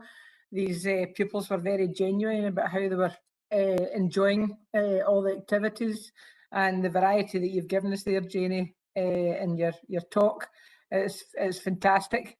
But there will be children who don't want to take part and who won't take part. Do you keep statistics for that? I presume you will. Statistics for the children that don't take part, and what has been done to encourage them to take part. And if everybody wanted to take part, if everybody in the school wanted to take part, could they be accommodated? Thank you. Thanks, Agnes. A couple of questions in there. Jenny, you happy to pick them up? Yeah, I can pick them up. Yeah, we monitor on a weekly basis. Our on-campus, Councillor McGowan, is young people are taking part, and also, and this is a wee bit harder to get, as you'll probably understand, are off-campus through our CLD colleagues as well, who I should have mentioned earlier, who are running lots of great activities across different areas, and also our active and creative communities.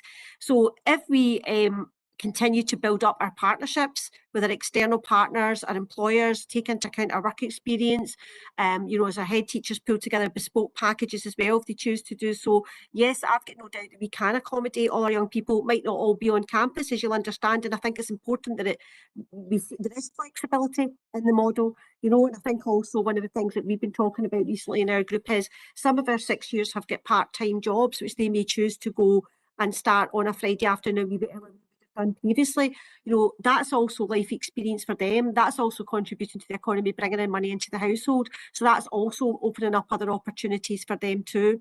But certainly, yes, your point about, you know, the young people who would really benefit from it, totally agree with you. Absolutely, the next part of this, bearing in mind, I suppose we've been up and running from a standing start for about 12 weeks there. We are now looking, as we move past Christmas, into asking our pupil support teams to feedback and tell us who the young people you think should be attending, who are not attending, and let's see what we can do about that and provide packages for them that are attractive, interesting, exciting, and going to support them on to the next stage of their lives. Thanks very much, Councillor McGowan. Thank you. You're doing an amazing job. Sounds fantastic. Wish I was back at school. Thanks very much, Agnes. I mean, I suppose the only thing to say to that, add to that, is that a lot of our school pupil leaders are involved in encouraging their peers and, you know, who are experiencing the Future Fridays to then encourage some of their classmates to take part as well. So you know, our school pupil leaders have a role to play in that as well. So thanks very much for that. Councillor Campbell. I'm just so glad that everything's settled down now, Janie, because I got a number of concerns raised at the beginning, and it was because emails had gone to junk mail and various things like that, and you're just requesting to people, give it 6 weeks till it settles down, and it has. And to see the wide variety, there are still concerns in some areas that it's maybe weighted towards sports, but seeing like you've got enterprise going where they're making and selling hoodies, etc.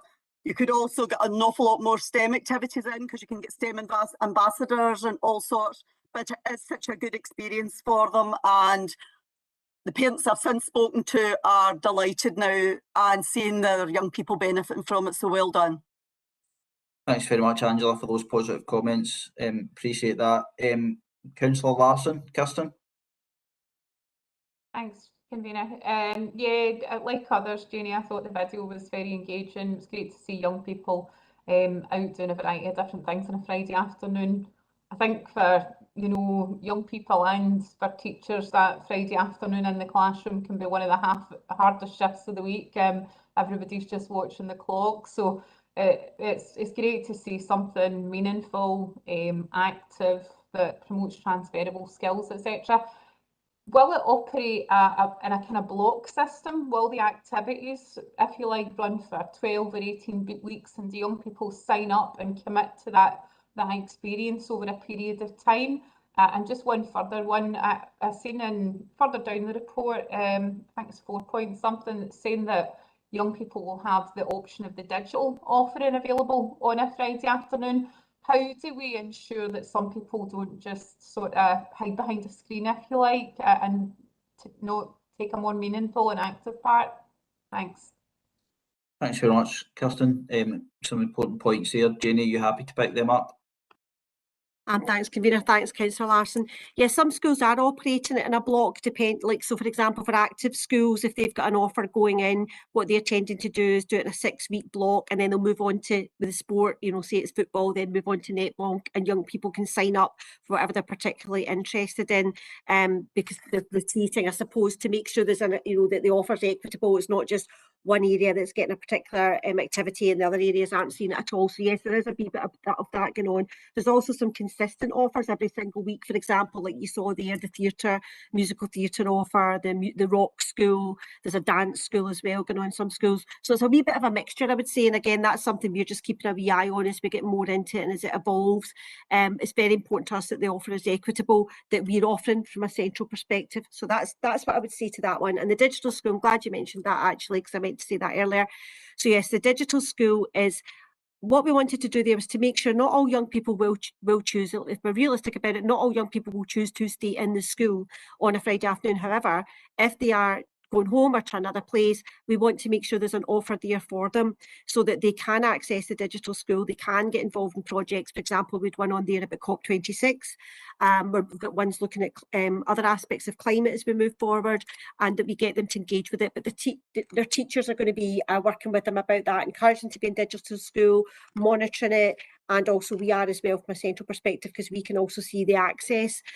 So that is something that again we want to see evolve, and I think it's one where we will see more and more young people as we move towards the exams. I think accessing the digital school from the senior phase, as you know, that'll be really helpful to them, as well as this face-to-face study support that's been offered too.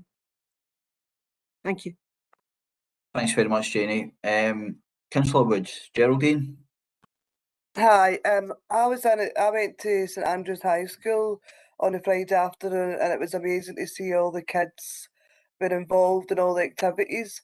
The main concern when I was speaking to the staff, also Jenny, you mentioned that it's the teachers. I mean, a lot of them are not volunteering because they're finishing at 12:30. Also, it was a transport. I mean, St Andrews High School has got 1,300 pupils, and there was only about 100 there on a Friday afternoon, and it was mostly just the local kids the local pupils that were staying on.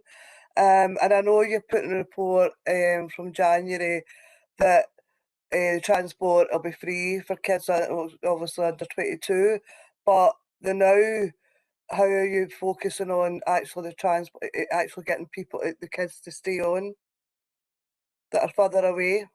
Okay, I mean, obviously there are transport arrangements, between the service and each individual school that have been in place. Jenny, do you want to maybe pick up on what Councillor Woods is saying?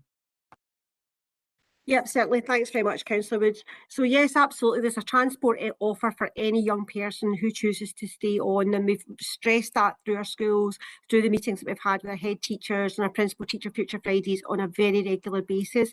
We do not want to have any barriers to any young person, and that has been made very, very clear indeed. So we continue to encourage young people through our schools to take part in it. So that's something obviously that we can pick up and look at anything specifically that we need to do around St Andrews High School. And moving forward, yes, of course, with the free transport coming in for under 22s, it's something that we would be exploring as well, because we absolutely want to make sure that there are no barriers to our young people. It's something we felt very passionately about, and I definitely will pick that up, Councillor Woods, as well, just to see if there's anything else that we can do there. Thanks very much, Jenny. Geraldine, Jenny will come back to you with any specifics out of that. Councillor Fotheringham, Fiona. Thank you, Frank. It was just a couple of observations, comments. It's a great programme. The video was fantastic. I know we're getting really positive feedback, particularly from the S1s to 3s. Now, talking from a parent observation as well with our S4 daughter and a lot of our friends who tend to hang out here potentially on a Friday afternoon because there's not much for the senior pupils. And it's maybe something to sort of look at. Maybe I'm misinformed, but I'm quite glad she's knuckling down to studying instead because her prelims start next week. There's not much tutorials going on for them because they're happening after school with the teachers, but not really on Friday afternoons. So it's later days that they've got, and the Friday afternoons tend to be empty for the S4s to 6s. A lot of it does tend to be more PE focused. And at the moment she's on her third choice and it can't start till January for the courses that she's interested in. So it's just a wee bit of feedback as well. But fabulous programme. I think there just needs to be a wee bit more focus on maybe the 4s to 6s. Thanks very much, Fiona. Jenny, is there anything you want to pick up from that? Yeah, thanks very much, Councillor Fotheringham. It was something that actually myself, Pauline, the curriculum manager, have been talking about, how can we encourage more S4s to 6s, what's attractive to them, and Convener made a good point earlier on actually to remind me about the role of our school leaders. So that's something that we're wanting to work with our schools on, about getting the actual feedback from our 4th, 5th and 6th years around what do they want to see on a Friday afternoon that's going to be attractive to them. And again, we are looking more at the work experience opportunities as well. Appreciate obviously at the moment exams are very much in the focus of the mind. Also a mother of a 4th year girl, so I do feel your pain. However, that's something that we're going to again continue to build on between the January and June time. But happy to take any ideas or feedback. So thanks very much for that. Thanks very much, Jenny, and for the question, Fiona. Helen Loughran, Councillor Loughran. Hi, Jenny. Yeah, just congratulations on the progress so far. Just a very quick question. We made mention of the role of the Pathways programme and the possible partnership working in relation to children that are, may well be termed hard to reach groups. My understanding is that you made mention to bespoke packages and working with external partners. When would we be likely to have a better understanding of the numbers of children that we are able to, progress with external partners and bespoke packages. Obviously working with CLD and other partners that we have, because a lot of this work would almost certainly benefit other problems that we may well be having just now. Have you any ideas on that for me? Janie, you happy to pick that up, or Pauline? I might ask Pauline to come in if that's okay, convener, because I know that she'll be able to give it some detail around that, and I know that we have got an update around our numbers and how we're progressing. Thanks very much, convener. Thanks, Councillor Loughran. Thanks, Thanks, Janie. convener. Thanks, Janie. Yes, I would be delighted to respond to this, because it's something that we, and I in particular, am really passionate about, these young people that are most at risk. So I'm glad you raised that point. Our Pathways programme, as you know, has grown from strength to strength, and thanks to elected members' decisions around budgets this year, we're actually able to work with 380 young people within the Pathways programme, and 230 of them are actually through Future Fridays. So that work has already started. It is in partnership with CLD, in partnership with SDS, Routes to Work and others. But in terms of the outcomes, it's too early to report on outcomes. The other thing around a vulnerable group that all of us are committed to is around our care experienced young people. And we're working just now with the Promise development workers to look at a programme that we can put in place during Future Fridays for care experienced young people. So I feel at this point it would be fair to say that it's early days in the programme, and that we've been focusing on just getting it up and running and getting positive messages out about it. But be in no doubt that come January, our focus is very much about targeting those that are most at risk of leaving school and entering a negative destination, and bringing together all partners and any partners that can help us and support us in that. And I'm sure a future committee will be reporting specifically around that particular cohort. Thanks very much, Pauline. You happy with that, Helen? Yeah, just the answer I'm looking for. I hope you don't mind if I'm in touch with you shortly, Pauline. Thank you. Thanks very much, Helen, and thanks for all the positive comments. Colleagues, are we happy to agree the recommendations? Yeah. Thank you very much. That takes us to agenda item number 7 in your packs, colleagues, which is the standard report that we get every cycle on our expansion of childcare and early learning, 1,140 funded hours. I'll ask Gerard McLaughlin if he can touch on the points here. Gerard, again, if we can just be brief, that would be great. Thanks very much. Thanks, convener. Obviously, within your committee report, you can see the fact of regarding the infrastructure, what's been achieved to date, the 6 family learning centres, the 7 early learning and childcare adaptations, and obviously 79 settings benefiting from minor works. It's quite a remarkable achievement to date. However, we've still got work to do, as you can see in table 1, which is in relation to Cumbernauld Village and Forgewood Family Learning Centre. One of the councillors had asked me specifically around Cumbernauld Village and about the completion date. I can give a more up-to-date completion date, which is now the 5th of December. Can also remind councillors the fact of, although that's the completion date, there's still the handover, there's still the care inspectorate have to come in, and but we hope we will have children in as quickly as possible. Forgewood is still on track, and you can see the estimated dates in there for Craigneuk Family Learning Centre and Wishaw Hill Community Centre.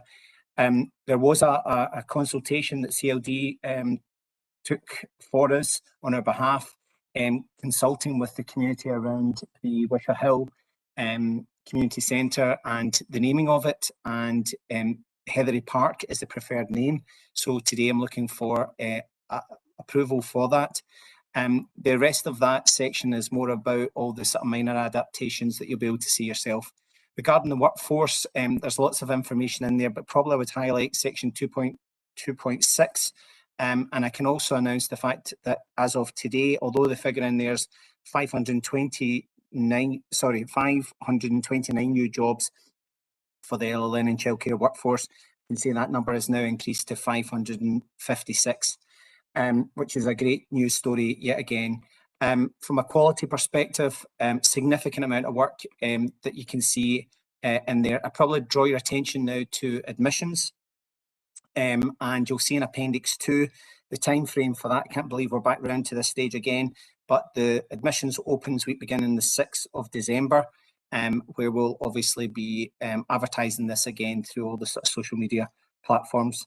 Deferred entry, you'll remember in previous committee reports we'd asked to be part of the Scottish Government Pilot 1, and we did not get approval for that.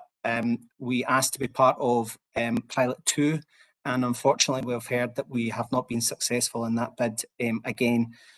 We are continuing, as I've reported the last time, preparing for the implementation of the statutory deferred entry for 2023. A working group is considering all the implications of that. And you'll see also in the report, want to highlight, we've got 6 red areas that have been identified. The list of those areas is contained within the report. However, it's worth noting the fact of we're looking at spare capacity in these specific areas, and we'll be updating committee about that at a later stage. I suppose the other thing I probably want to highlight under the communications section is the official openings that have taken place to date. And finally, an apology about we should have had a newsletter contained within the pack, and it's not there. I'll get that sent out later on. But again, just looking to note certainly the contents within this committee paper. However, looking for approval for the naming of Wishaw Hill Community Centre to the Heathery Park Family Learning Centre. Happy to take any questions, Kavina. Thanks very much, Gerard, for the report. Agnes McGowan is in the chat. Hand over to you at this point, Agnes. Thanks very much, convener. Hello, Gerard. And Gerard said that this is a remarkable achievement, and I totally agree. Unbelievable, especially during COVID, that all these nurseries are up and running and meeting children's needs. It is a remarkable achievement. I, for one, approve of the name Heathery Park. That sounds lovely. Give that a stamp of approval, and I'll look forward to getting invited to the official opening. I hope I get it, Gerard. So we're looking forward to that. I had statistics. There's no point in reading out the positive statistics.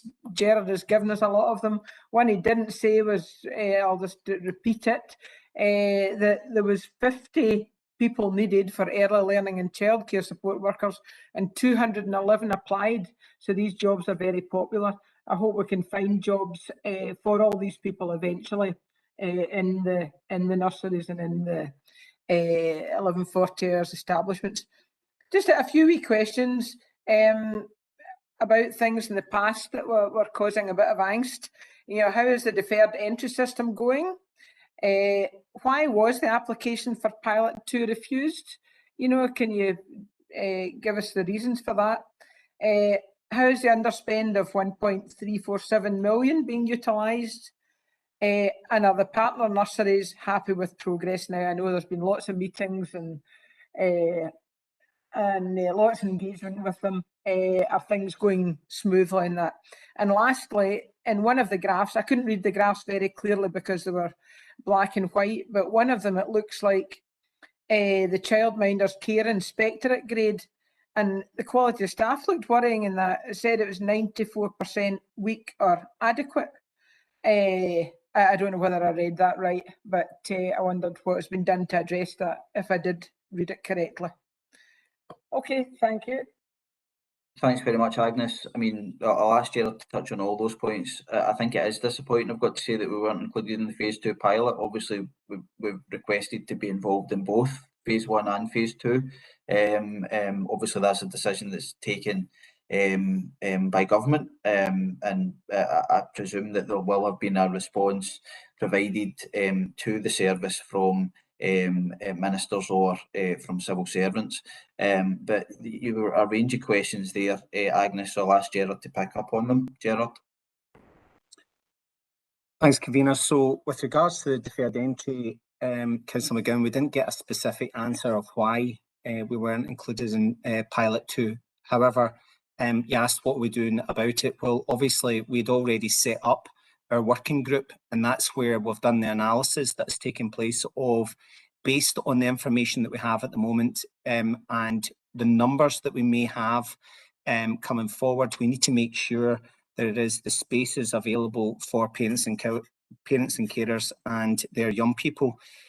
So that's the piece of work that has been done. And bear in mind, the target time is 2023, which is only just round the corner. However, you'll remember in previous reports I've brought about deferred entry that anyone who's appealed and added in, sometimes we don't get all the information the first time around, have all been successful, and that will be the status quo. We'll continue to have that process. There could be some people may complain about that process. However, I think when you get the reports like you did the last time, you'll get that reassurance. We are looking at them, and when we get that additional information, we'll be able to support them. With regards to our partners, I have to say that I think we've come a long way. Relationships are much better. Meetings are much shorter, and lots of positive praise I have to say about the team, especially around the support that they receive from the quality officers who are building up really good relationships. And in fact, the frequency of our meetings is becoming less and less because things are working well. And you'll know that there's been that sort of joined up working when we looked at the CO2 monitoring, for example, and we took that out of the hands of the partner providers, and they really appreciated the fact that we as a council was supporting them and measuring CO2 levels within our partner providers settings.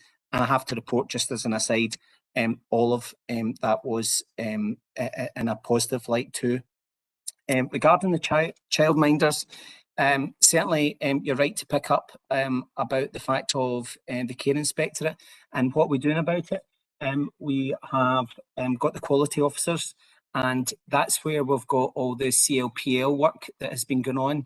And the fact that we've got this online platform, we're able to target more people, whether that be our own North Lanarkshire staff, our partner providers, or our childminders. We're able to get more of them on for training, and that has been done in a flexible way to meet the needs of our partner providers. With regards to the underspend that is sitting there, although the fact it's seen as an underspend because of the way that the money comes in and because of the fact of the numbers of children who are accessing it, that is the reason for that underspend. However, it may change based on the fact of the new admissions start again. We may see that increase. Included in that will be the fact of the deferred entry, because at the moment we don't know the numbers. And as I've said to you before, every time that we bring a child in and we approve the deferred entry, that's additional resource that's need to be found. So certainly that money looks in that way at the moment, but moving forward, it'll be reduced. And maybe Thomas will maybe want to come in and add a wee bit more to that. Agnes, are you happy with that? You want Thomas to come in and provide any further clarity? No, I'm happy with that. On you go. Thanks very much, Agnes. Thank you, Gerald. Thank you. Councillor McPeak. Michael? Thanks, Convener. Again, it's to give you the praise that you deserve here and the whole team. I mean, this whole process has been on over a period of 4 or 5 years now. And let us all not forget, it wasn't a very pleasant experience to start with opposition all over the place to it. So I've got to thank you personally, and I've got to thank the team for keeping this on track and making it the success it is. So well done to everyone. My main question was about the further snub from Scottish Government, but that's already been answered. Thanks very much, Convener. Thanks very much, Michael, for those kind comments. Councillor Burrows, Bob? Thanks, Convener.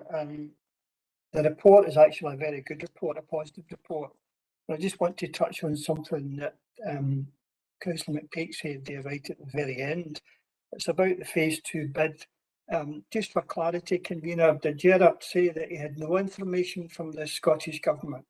I'm sure that's what he said, but I may be wrong. The reason I'm asking that is that is that normal? Because if we are then looking at, or any council is looking at their bid that's been refused, how are we able to assess how good or bad the bid has been Obviously, it's been bad because it's been refused, but I would have thought there would have been some information in amongst that.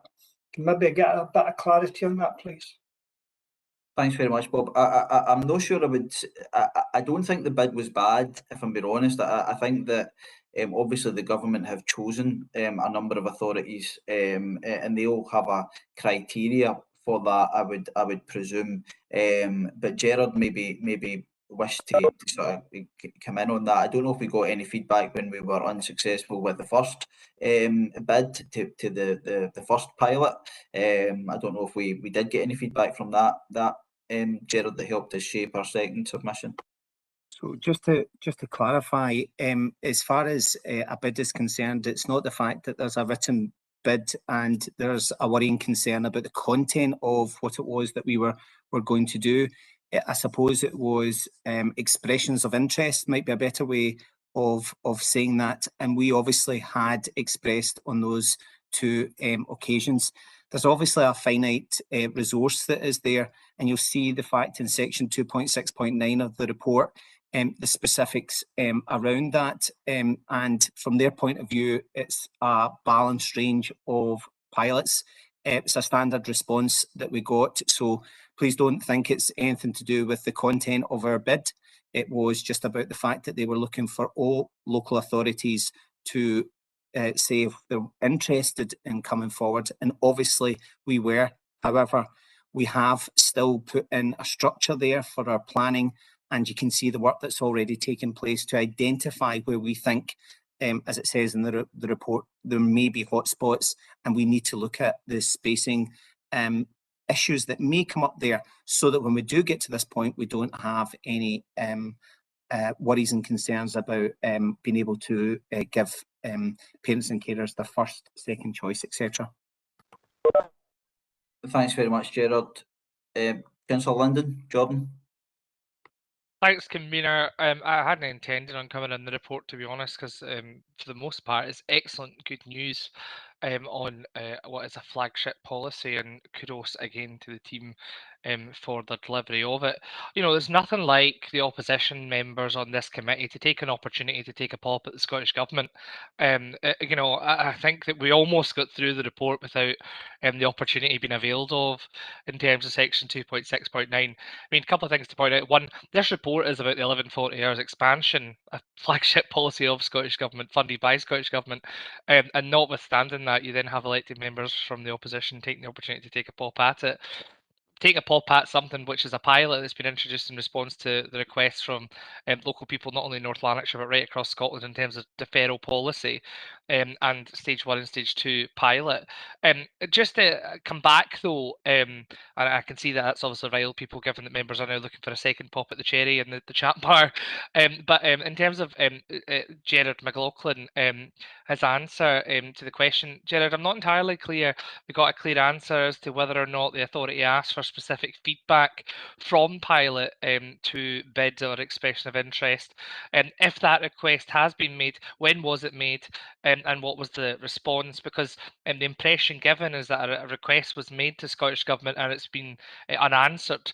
And I think that that's unhelpful to leave it hanging there. So I think it would be helpful to know if a specific request is made to Scottish Government, when it was made, because, you know, as members will appreciate, these things take time to come back, and things are moving at pace. So I think it'd be helpful to clarify, and apologies, convener, for upsetting some opposition colleagues.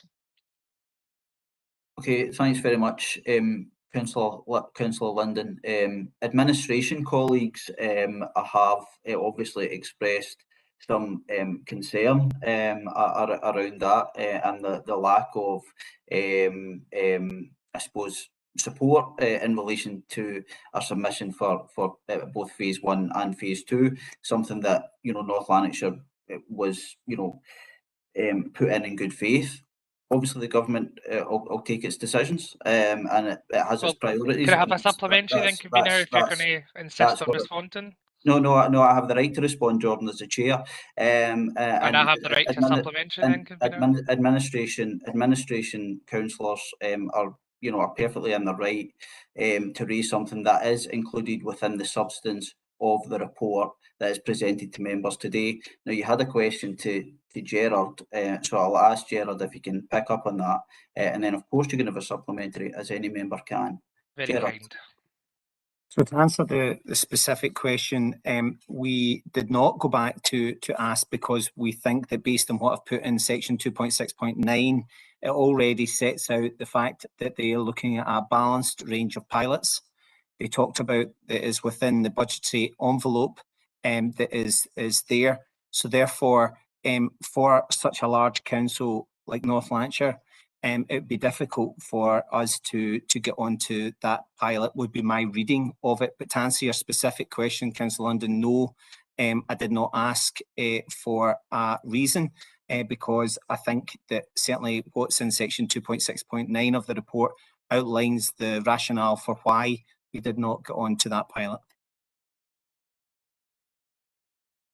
Supplementary?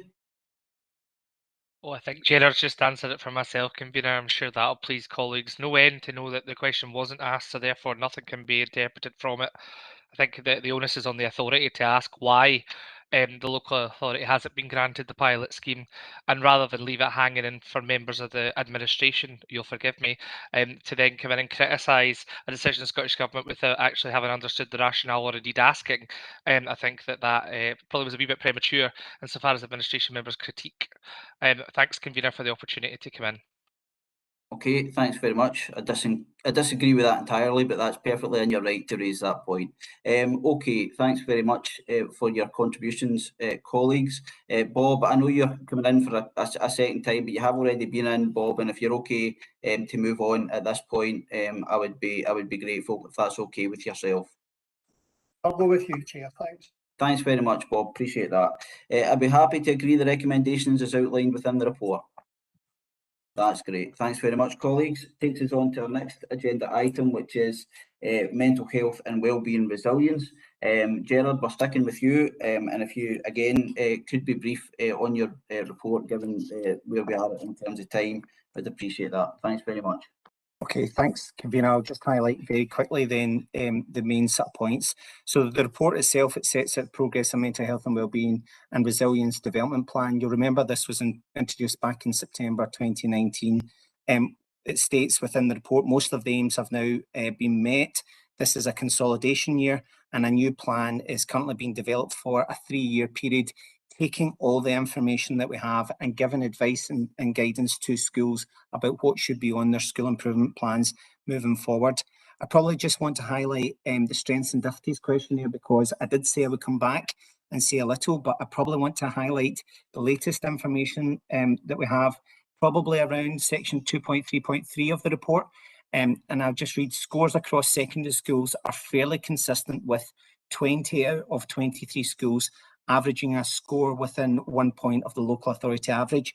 Why is that important? It's important because the fact that, remember, this was self-reporting by the young people. So to have 20 schools there is quite important.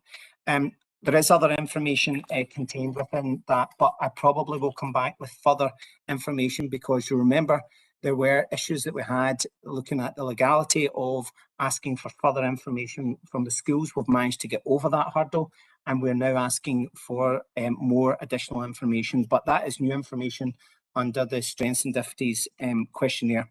Probably highlight in the school-based counsellors section in 2.5.2, there's now 961 children and young people are being supported through the school-based counselling programme. And again, that money from Scottish Government has certainly been well used within our schools to support our children and young people, especially during this sort of period where recovery. In section 2.7 of the report, you can see the Educational Psychology Service have provided a whole array of information in appendices that shows the significant amount of work that's undertaken by that service. And the next sort of, I suppose, area I probably want to highlight is about our empowering clusters. However, just to note what's in section 2.11 of the report is about our next steps, because I'll be bringing back another report in February that will obviously give more information about the way we've consolidated the 1-year plan, our preparation for the 3-year plan that I mentioned there, Also looking at the links to the strategic elements of the plan, updated about the practice model for GRFIC and our cluster models moving forward. I think they're the main things that I probably want to highlight within the report. Thanks very much, Gerard. It's a hugely important report. A lot of information contained within it. I see no questions or comments in the chat at the moment. Are we happy to agree the recommendations? Yeah, that's great. Thanks very much for that, colleagues. Moves us on to the review of additional support needs. It's an update paper from Anne Munro. Anne, are you happy to take us through the main points in the report, please?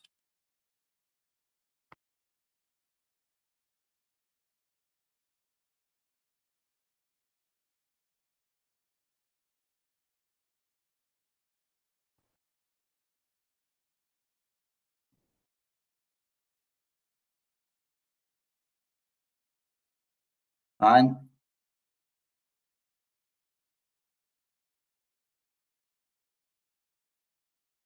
Anne is still logged into the call. Must be having unmuting problems, I should imagine.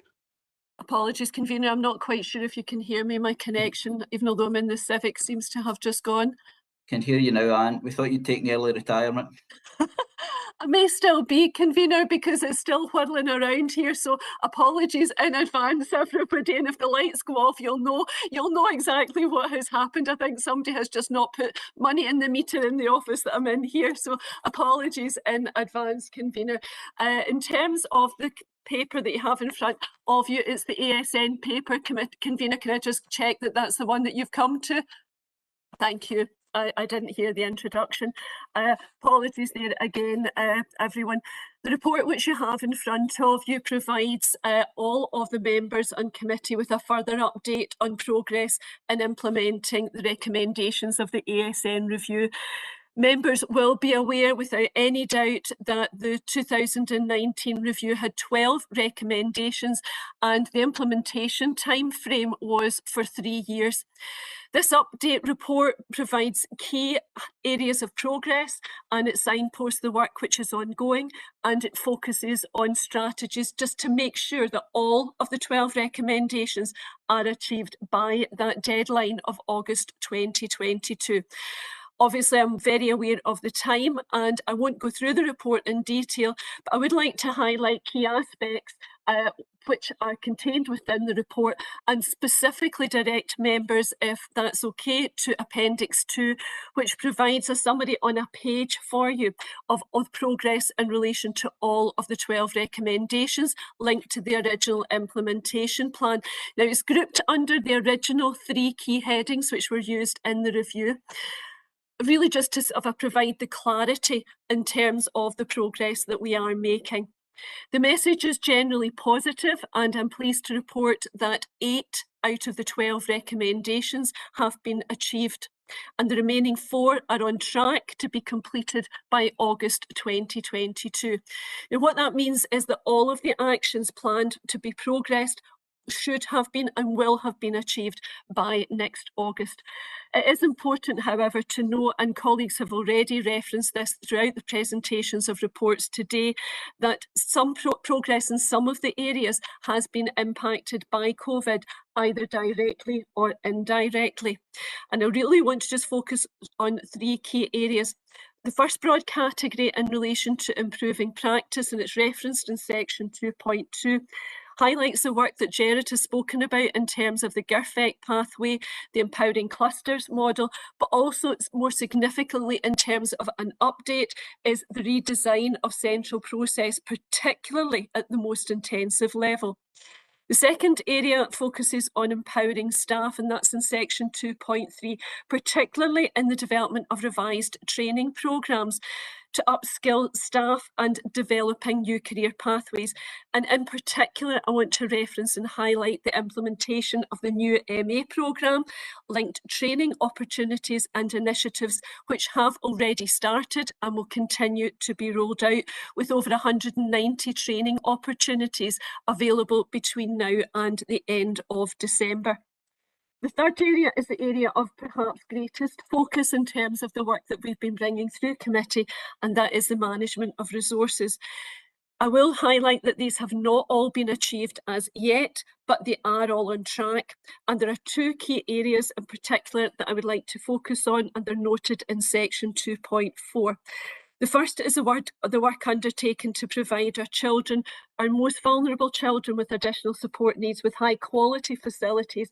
And Janie's already referenced the approval of the 5 statutory consultations in June of this year. Work is now underway in order to relocate the schools identified, and I'm pleased to bring to committee significant work that is currently ongoing in terms of engagement with our staff and our parent councils, particularly parent councils and staff from Drumpark, Mavis Bank, Clydeview and Fir Park.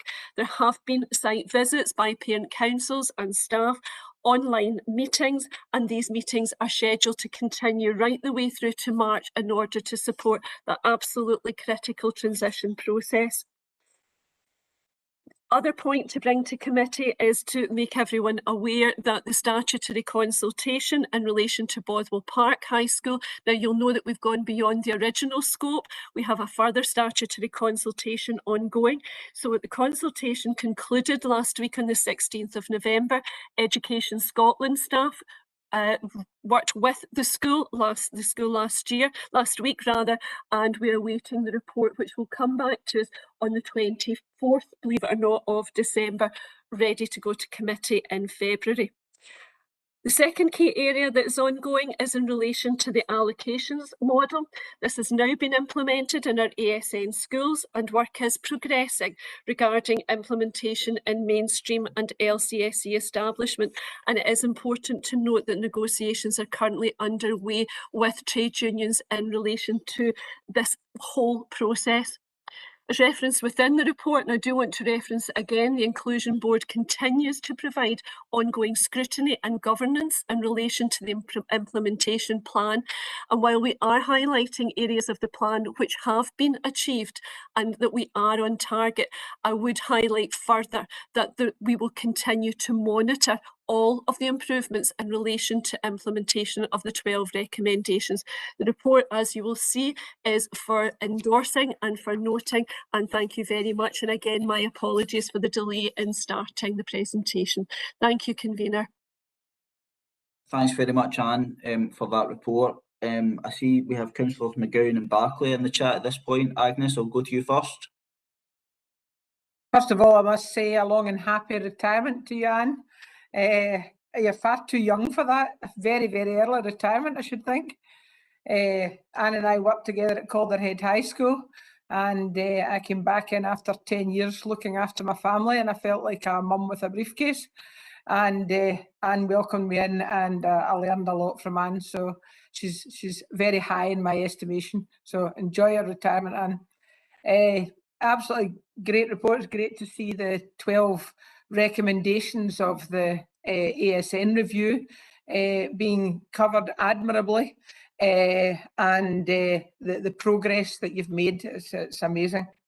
One of the things that I particularly wanted was that the ASN heads should be integrated into mainstream meetings in the cluster, and I see from the report that there's full integration of the ASN heads. I think that is an amazing step forward. It should be totally one.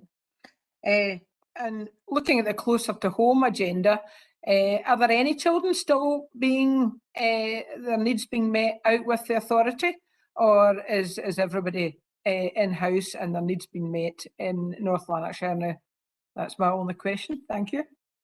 Thanks, Agnes. Anne? Yeah, thanks very much. Thank you for those really kind words, Councillor McGowan. And I will address your question, and will also let you know that I visited Calderhead yesterday, and it was just wonderful to go back to a community that means a huge amount to me. In terms of the closer to home agenda, absolutely significant part of the report and the work that is ongoing there, really very closely linked to the work that Alison has been doing And I really thank Alison for her support with this. You'll have heard me referencing there, Councillor McGowan, that we have introduced much greater scrutiny in terms of our internal processes and in terms of the establishment of our complex needs assessment group. We are focusing much more directly on the needs of our young people and real clear work in relation to what we are doing in order to try and support them within North Lanarkshire.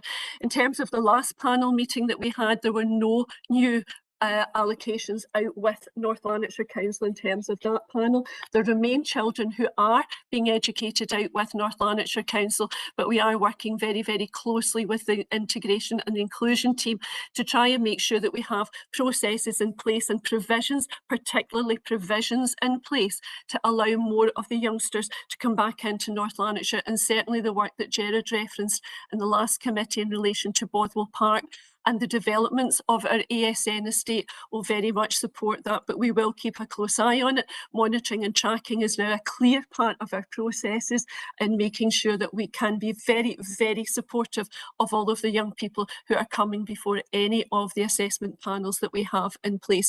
And that work and those numbers will be reported, as I am imagining, as committee continues in coming months, Councillor McGowan. Thanks very much for that. Councillor Barkley. Thanks, Convener.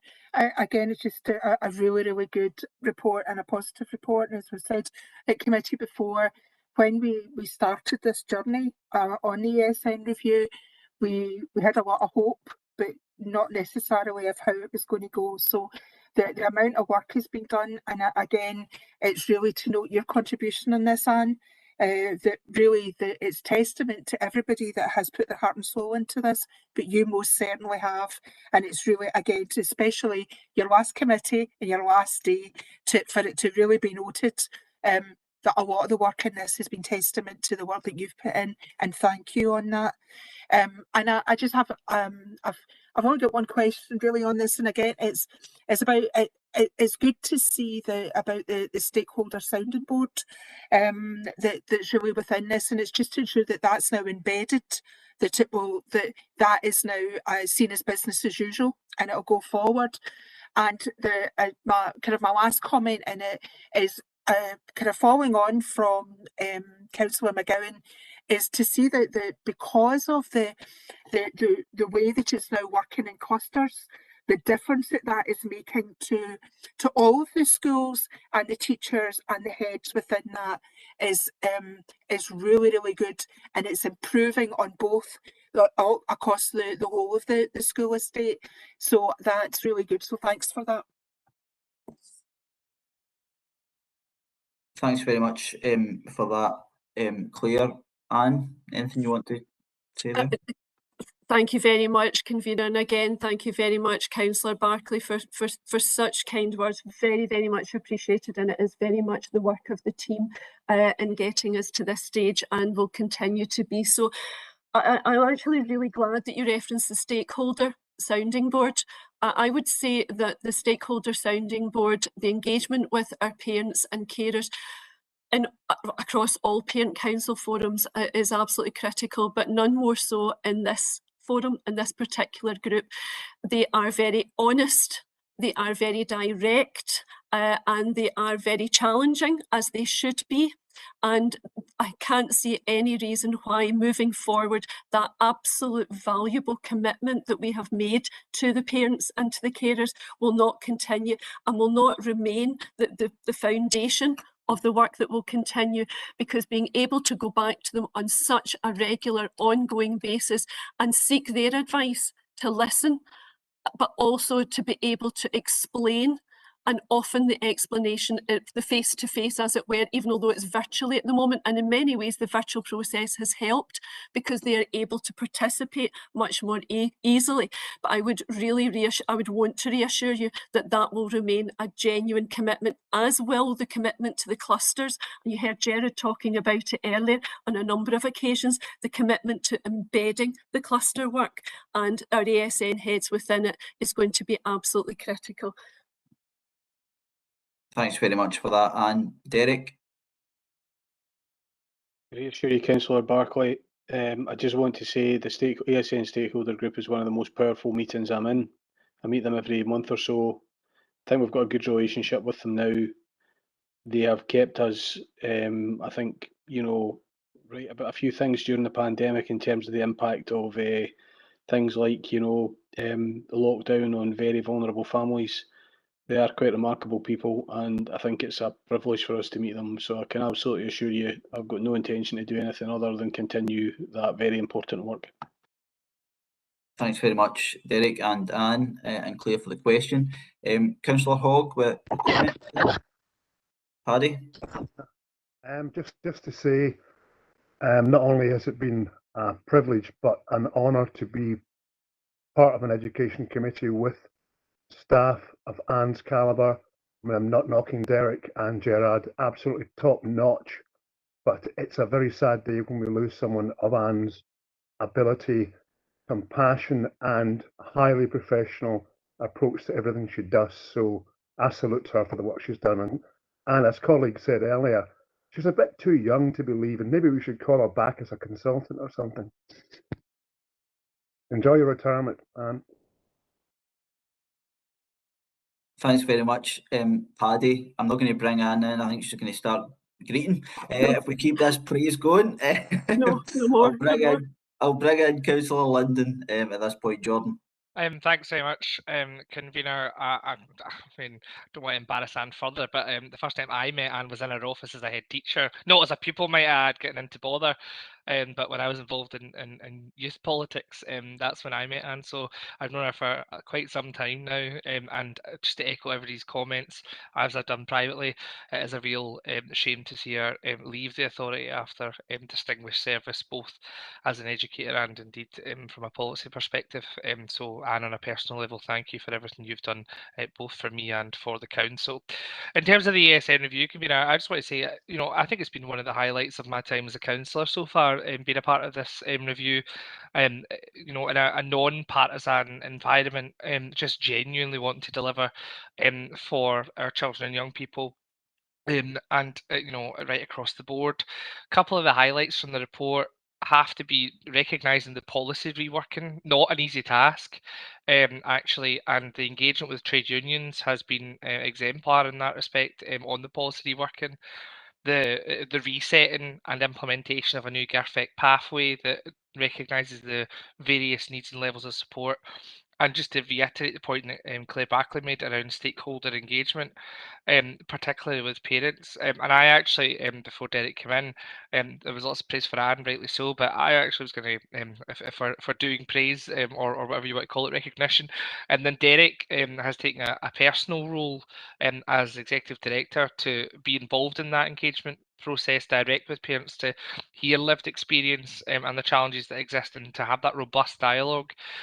So I wanted to thank Derek for that continued commitment, not a one-off engagement, but actually continuing right throughout since the process began.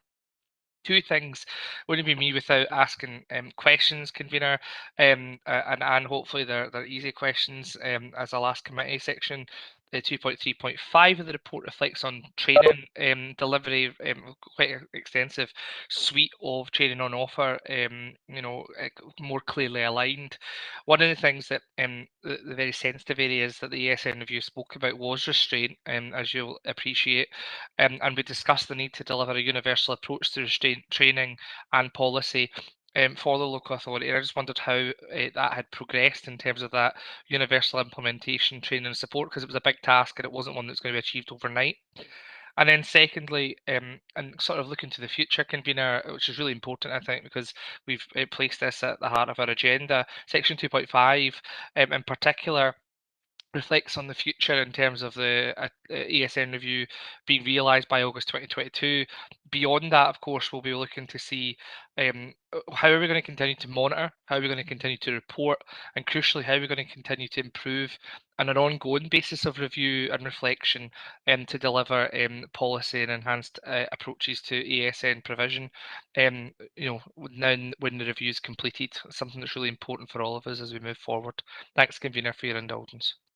Thanks very much, Jordan, for those comments. I'm sure the members of the review group would agree with your comments at the start there about the value that your involvement in that process.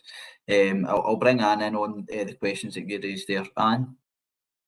Thanks very much, Convener, and again, Councillor Linden, thank you very much for such warm words at the start of your questions there. I do really want to highlight the importance within the inclusion team and the whole staff in terms of our drive to empower staff to meet needs effectively, and to be able to do that, the critical training part is absolutely essential.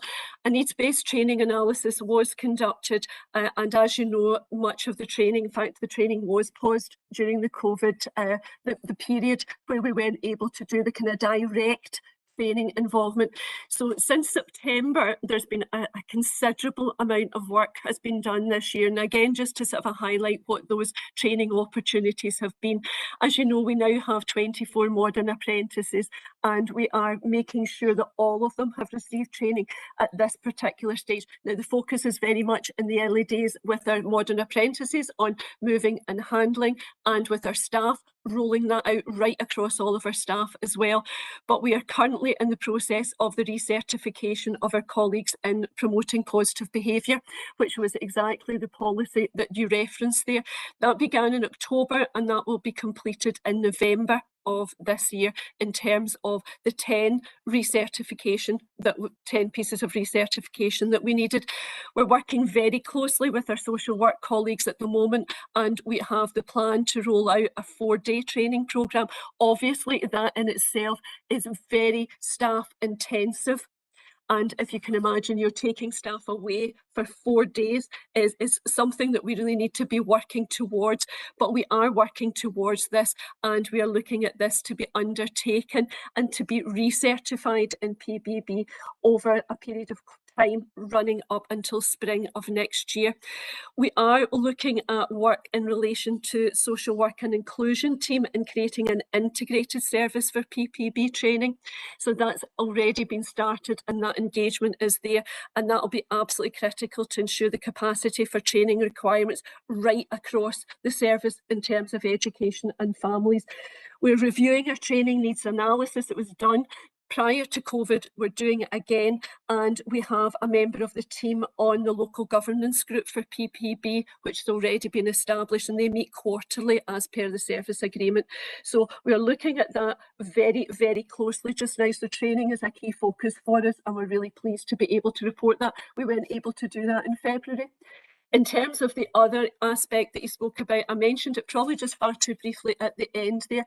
If we are going to say by August 2022 that we have achieved the 12 recommendations, that's in terms of implementation, but the monitoring, the evaluation, the ongoing continuing to improve is going to be very closely linked to a question that was asked earlier about cluster improvement planning and the link of the ASN head teachers within that. So the role within ASN inclusion team, we now have our 3 CIO inclusion officers in post, and they will have a key role in improvement planning and improvement scrutiny across all of our ASN establishments. So that will be embedded within our practices and has already started, and the Inclusion Board will keep a very close eye on that, Councillor Linden. I hope that answers your questions. Thank you. Thanks very much for that. Derek? Yeah, it's just to say, I mean, obviously there'll be an opportunity for us to refresh the strategy as part of the next programme of work. So one of the reasons why the report came in the way that it did was to give a kind of sense, a kind of closure to that initial bit of progress around the 12 recommendations, but also to kind of create the context for members where when we bring through the next iteration of the programme of work, first of all, there will be a tie-up with the 12 recommendations, so you'll see that kind of golden thread through from the decisions the Council's previously taken, but you'll actually then see the jumping off into the future strategy, and one of the things, you know, about that will be, you know, to see that all of that starting to come together for the future as part of the new programme. Thanks very much for that, Derek. Councillor Kelly, Paul? Thanks, Convener. It's following on that actually, and in the same part of 2.3 and you've covered a bit about the training and what's involved. That's really helpful. There's also just, I know throughout this whole process you've been working intensely with the staff, and I remember going to my own meeting down at Klein View, getting the staff feedback, which was really, really helpful. And it's just to get an understanding of what the staff's position is in general, in terms of obviously supportive of the review and the work that's getting done, but even the uptake of training, I'm guessing that's on offer if you want to take the training, but it looks like there's a very high uptake of people willing to take the training, take the time out to do it. And it's just to get your kind of impression of how the staff feel about both the review, the recommendations and the journey we're now on. And obviously just to stop by saying, and it's been an absolute pleasure to work with you over these years. You've made a huge contribution to North Lanarkshire in your career, both for young people, for staff in North Lanarkshire and for residents in North Lanarkshire. And this is just an example of your outstanding contribution. The fact all the recommendations will hopefully be implemented by August 2022. So you leave with a really fantastic contribution that you've made to this area and to people and young people in this area. Thanks for that, Paul. Anne? Again, Councillor Kelly, thank you so much for those words, and again just to reiterate the importance of the team and everything that we've been doing. In terms of the staff reaction, well, one of the things that I spoke about that's absolutely critical to the success of the recommendations is the reconfiguration of the ASN estate. That's very much at the heart of a huge amount of the work that we are doing just now. And I'm really pleased to report that following a site visit just in the past 2 weeks with the staff from Clydeview and Fir Park and with the parent councils of both schools, and we do know that, and this was covered at previous committees, the importance that we engaged constantly with the parent councils, we engaged constantly with the staff, and the feedback from staff just at the meeting. I was actually trying to find the date, and sorry I can't actually see it, it was just in the past week or so. The staff was so positive. In fact, the site visit took place just last week, and it took place on Friday of last week. So the feedback has been exceptionally positive in relation to that. The site visit for Abram Park and Mavis Bank is due to take place in the next 2 weeks, but the online meetings have received very positive comments. Obviously, the team are working closely with the head teachers, particularly around the reconfiguration, but in terms of the broader aspects of the review, the training has been very, very much welcomed by the head teachers. I know that is something that they were keen to see re-established, and I would also say that they have been very supportive of it in relation to engaging their staff. I sat in one training session last week with staff from Glencryan, and the feedback there was very positive and that it was overdue, just simply because of circumstances. And I know the team will continue to monitor the work that they are doing in relation to all of the rollout of the review. I hope that's helpful, Councillor Kelly. Thanks very much for that, Anne. Councillor Burrows. Bob. Convener, it's not a question, it's a comment. I actually wasn't going to, sounds familiar for somebody else saying this earlier, but I wasn't genuinely going to make a comment, but I didn't know Anne was leaving. This was her last meeting, and I think it's important to say that this is a very, very important report, but it's not just a bit of paper report, it's about moving that forward, and Anne has done that. I mean, there's a lot of people involved politically. I mean, I chaired the group, but everybody on the cross-party working group, we all worked really well together, and there was absolutely no doubt. And we all knew, I need to say, and everybody that's on here that was part of it, we all knew it wasn't going to be something that was done overnight. We knew that this was going to take time. But for us, the difference as politicians is, what did we want to see? We wanted to see a difference for our children. We wanted to see a difference in the service delivery. And you can see quite clearly with this report and previous reports that we're going in the right direction. The members and the officers will know this was a 9-10 months work that we done, and it was a very, very, very intense. And I need to say that a thank you goes a lot to all the staff, but also I need to say a thank you to all the councillors involved in this. Sometimes we forget about the councillors and the work we do. And I'm not looking, and we don't expect any pat in the backs for that, because we can only put it into the system. The officers do the work. But the 12 recommendations were absolutely spot on, and already you can see the merits of that. Can I finally just say to yourself, Anne, a special thank you. I think there's been a number of speakers has already said this, but this was a major piece of work, and you were at the front of that. And a lot of staff, I know you will say it's a team effort, and we get that, but they need to be directed from the front. And I know Derek as well played a major part in this, but you were the senior officer in this, so well done. And when you go, does it make a difference to the ASM provision? Yes, it certainly does. Well done. Thanks very much, Bob. I'm sure Anne is grateful for those very kind comments that you've made there, and the elected members who joined you on that working group. I'm not going to name them all again. I've made that mistake before. I missed one or two people out, and I've never heard the end of it. Willie Goldie. Anyway, we'll move on to the next agenda item after we agree the recommendations outlined in the report. Colleagues, if you're happy to do that. That's great. Thanks very much for that, colleagues. Takes us on to our next agenda item, which is a short update on the West Partnership, the Regional Improvement Collaborative, and Anne will touch very briefly on this in what is her final report. Anne. You'll all be glad when I stop speaking. Thank you so much, Convener. This is just very brief. As you know, that we are obliged to bring the West Partnership report to committee on a regular basis.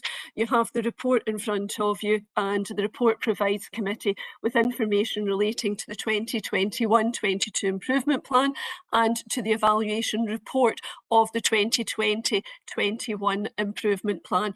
And you'll see there in Appendix 1 and Appendix 2 respectively. As you know, the West Partnership is required to produce an annual improvement plan, and it's linked to a 3-year planning cycle outlining the vision, purpose and key activities of the collaborative for the year ahead. I would say it's very important to note, and I would stress this and stress it each time I bring this report, that the plan doesn't replicate or duplicate local authority improvement plans, but it is there to add value, and therefore we're not expected to take part in everything that's there, but it's to add value to the work that we are already doing. The report itself sets out the plan and focuses on the 3 main work streams: wellbeing for learning, leadership empowerment improvement, and curriculum learning, teaching and assessment. And you'll see from the appendix that there is a very helpful addition to the plan this year, and again it's a revised plan on a page. The evaluation report highlights the previous report in evaluation of the previous report in relation to the work streams. And what I would say is that North Lanarkshire has played a very active part in the West Partnership work streams. We have taken up every single offer that is available to us in terms of continuing professional lifelong learning. And I'm also delighted, this is an update which is not in the report, but I'm really just delighted to let you know that as of 2 weeks ago, we have now, the one part we hadn't taken part in was the HT mentoring programme, and we have now appointed 4 head teacher mentors as part of the West Partnership programme. So the report is there, as you will see, for endorsing. I should have apologised right at the start. There is a small typo at the start of the report. So you will see there is just one recommendation, and that it is that you endorse the comments of the contents of the report. Thank you very much indeed, Convener. Thanks very much, Anne, for that report. Are there any comments or questions to the paper? No. Are we happy to agree the recommendations?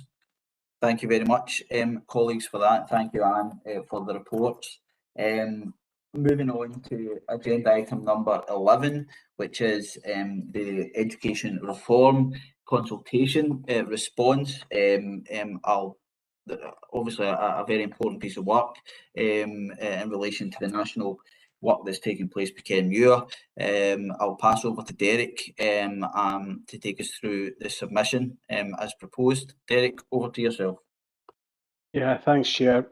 Obviously, the OECD report into Curriculum for Excellence Scottish Education was published in June, and immediately after there was an announcement by the new Education Minister, Shirley-Ann Somerville, that there would be a review, or especially at that point it was suggested it would be a review of the national agencies, SQA and Education Scotland.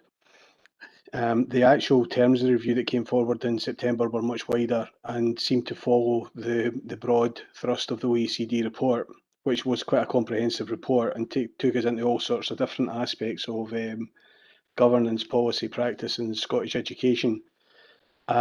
Probably the Muir review is at the similar stage to the Feely review that was done in adult health and social care last year. So it's probably at that kind of parallel process in terms of the stage in the process. So the consultation really is on a number of things: the vision for Curriculum for Excellence, and I've got one or two things very briefly to say about that.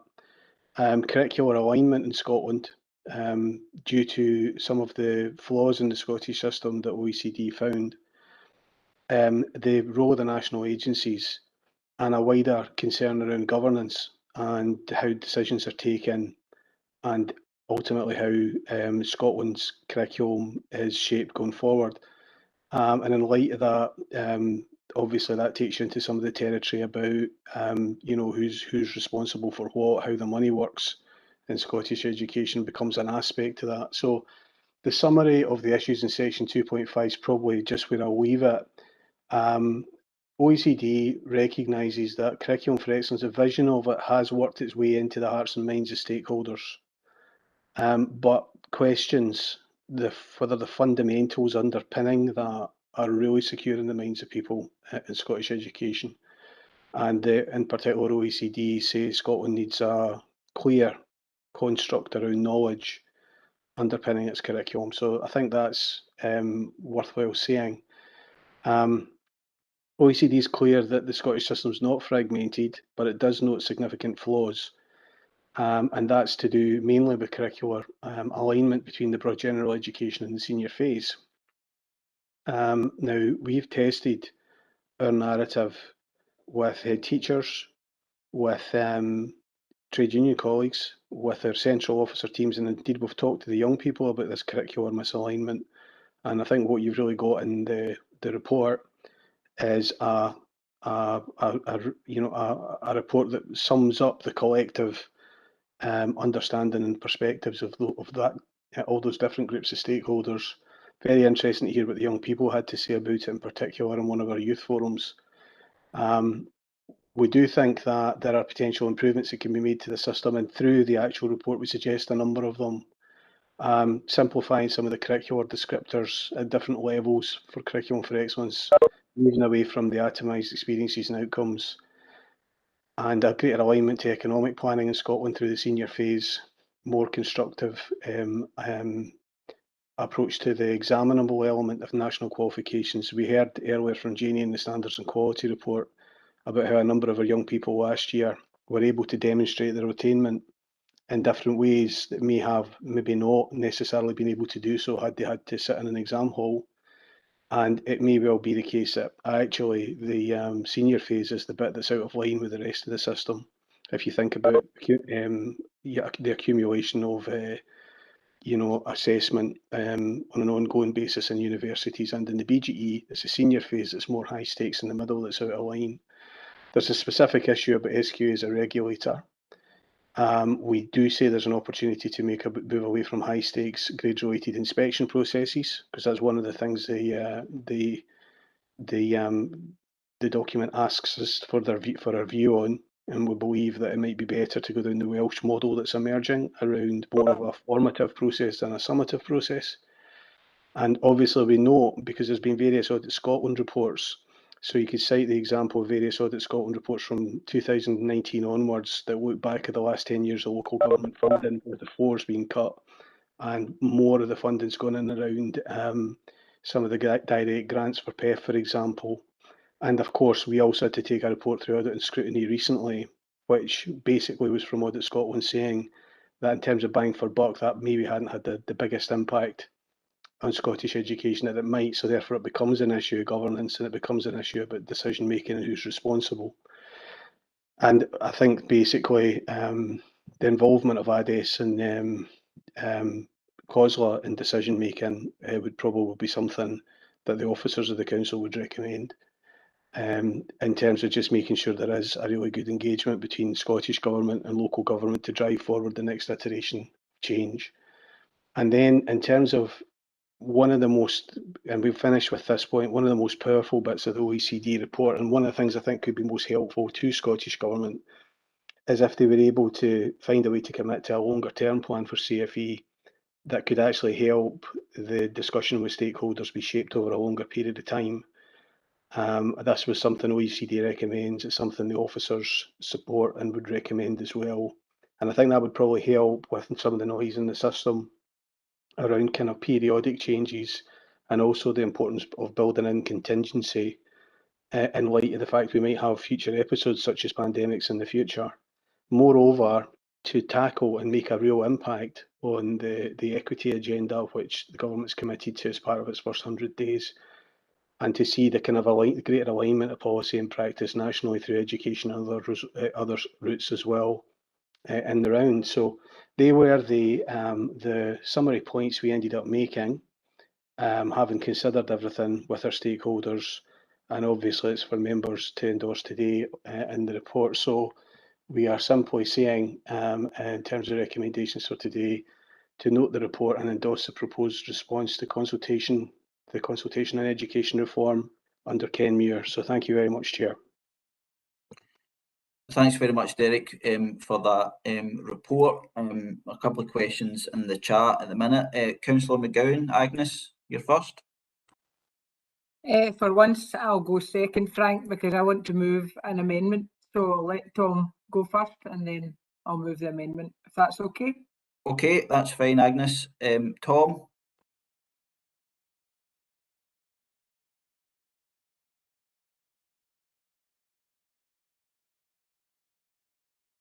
Tom, you're on mute.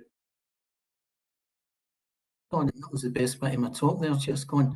Just to say, I endorse fully the response at all the areas of it. I've talked for experience of curriculum for excellence. I think one of the issues, and you mentioned it when you mentioned stakeholders, when it's first introduced, and it was introduced into the primary years before it's put into the secondary, there didn't seem to be any input from the stakeholders. That mistake can't be made in education again. It wasn't working from the start. 5 to 14 had gone too long. It was restrictive, and curriculum for excellence was far too vague. So they've gone from one side of the road, hit the pavement and bounced onto the other side of the road and left everything up in the air. And schools struggled to find out what it was they were supposed to be doing. And nobody seemed to know. All it seemed to be was, well, you better be doing curriculum for excellence. When inspectors came in, it was like reading off a tick sheet.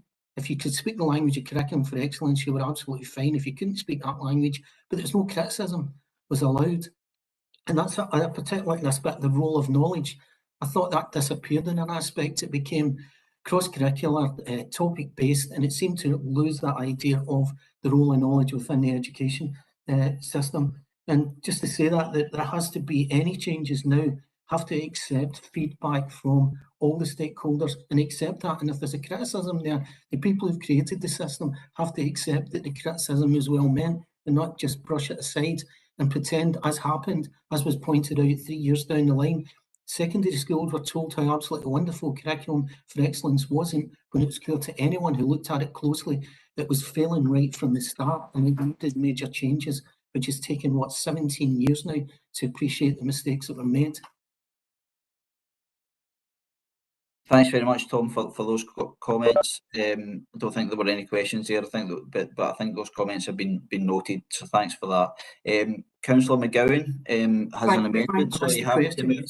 Sorry, Tom. Yep, absolutely. No bother. I expect to ask for the role of knowledge, but I'm quite happy with that within the report. I just put very quickly a question. External exams, if there is a removal of the external exams, or a reduction in external exams, there were big issues with the units before, and that was basically over workload and children completing the units and they hadn't completed. Well, you know it yourself, Derek. It's just, what would you propose if the external exams were either severely reduced or completely removed? Thanks, Tom. Derek, you pick that up. Yeah, so on knowledge, and I think it's great that you've focused on some of the things you've focused on, and you've asked the questions you've asked, Councillor Castles. So if from the start, I do believe that Scotland's kind of oscillated between aspiration and pragmatism, and sometimes that's meant from the very beginning.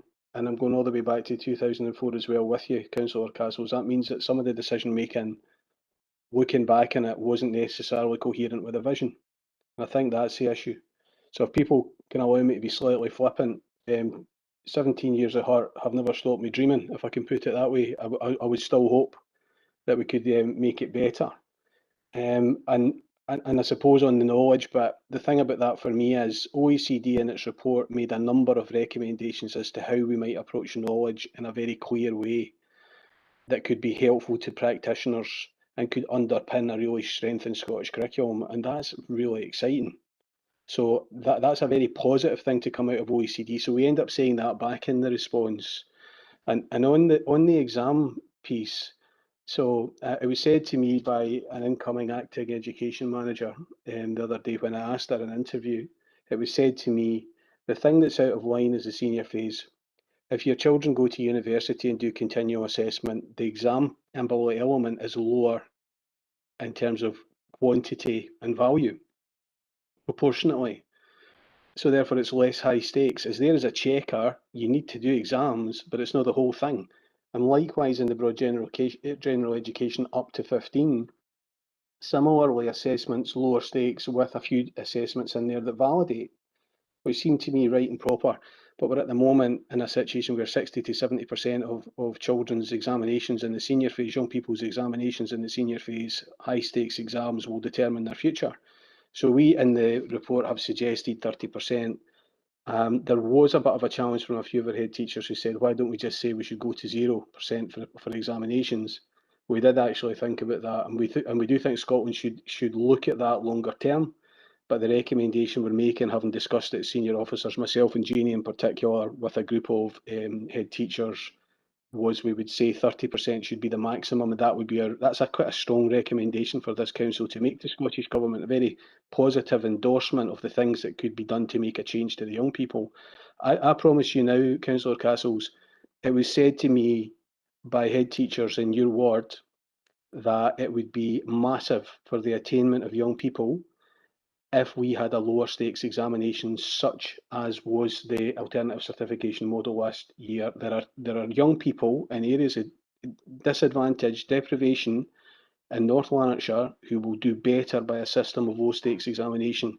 So the flip side of that is that high stakes examinations are prejudiced against young people from areas of disadvantage. So this is a really important opportunity to say to Scottish Government, we would really like to see some system change there. And that's the positive bit about engaging. One of the reasons why we wrote such a comprehensive response was to help members understand the kind of longer term story of CFE and what we might say to improve it. And let's do something constructive. Let's say something constructive of what we would like to see was the idea. So Councillor Castles, I'm hoping I've covered your points, but I do appreciate the questions. Thanks very much for that, Derek. I'm sure, I think Tom's nodding his head there. I think he's content with that comprehensive answer there. Councillor McGowan, to move your amendment. Andrew has it and he'll put it up on the screen, share it with us. I'll share that now. Thank you, Andrew.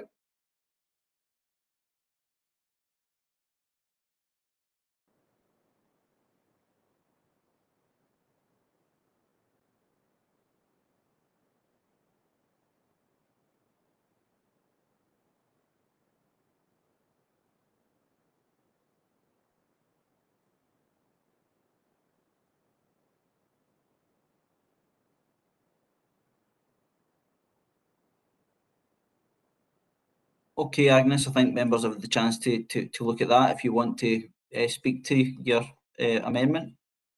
Okay, thanks, Convener. Can I take this opportunity to welcome the Council's proposed response to the consultation and outline that broadly the SNP group agree with the contents of the report, with 2 reservations.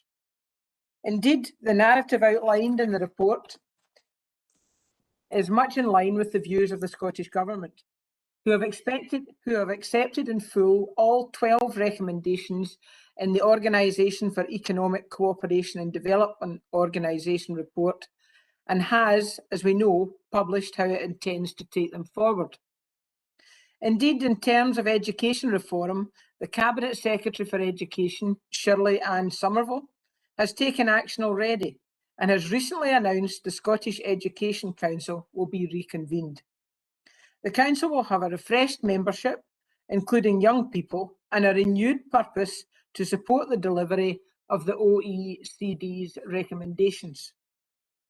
I'm sure that this group will be opportune in reflecting on the many points outlined, not only in the Council's response, but on that of the many stakeholders involved in this consultation process. The Cabinet Secretary herself has said, and the broad theme that emerges from today's response is that we must all ensure that our children and young people can fully benefit from a coherent learning experience from age 3 up to the age of 18. And this SNP Scottish Government are absolutely committed to putting the voices of young people, parents, teachers and schools right at the centre of our education policy.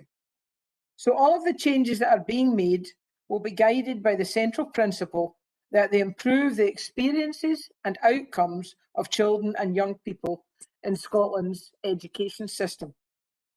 That is an ambition we should all wish to see realised as it delivers for North Lanarkshire's young people. Of course, as you would expect, Convener, I do wish to comment on the fact that we as SNP Group disagree with the narrative on local government finance and the role of COSLA. From the Education Recovery Strategy, which outlines how almost 500 million has been used to support learners and staff across the country, to our continued support for the learning sector. With extensive resource contributing to access to in-school mental health and wellbeing support that young people need, including counselling services, recruiting 3,500 additional teachers and 500 support staff over the parliamentary term, expanding funded early learning and childcare for children aged 1 and 2, starting with low-income households, and committing £1 billion to tackle the poverty-related attainment gap and support education recovery and much more. Education is this SNP government and this SNP group's priority, delivering for our children and young people and tackling the poverty-related attainment gap. Much of this reform will help do just that. Thank you, Convener. Thanks very much, Agnes, for moving your amendment. Do you have a seconder for that? Yes, I have a seconder, Tom Johnson. Okay, Tom, would you like to speak? Yes, thanks, Frank. Just to say that, as Agnes has said, we agree with the response, but we would point out that there are 2 bullet points in 2.5 that we are not happy with. The first one, Aggie, has made it pretty clear that, in fact, you do get a lot of financial support from the Scottish Government. We could mention SAC and PEF, you're getting about £9 or £10 million in each of these alone in this authority. And in the hubs, the building of the 5 new family centres, £20 million in there. So there's money over and beyond the basic local government funding. The second thing is that, as Derek Brown has pointed out, this has become a very, very wide-ranging thing. It's huge. He mentioned the Feely report in care, which is really the equivalent of rebuilding the National Health Service as happened back in 1948. It's starting from scratch with a very major topic, education.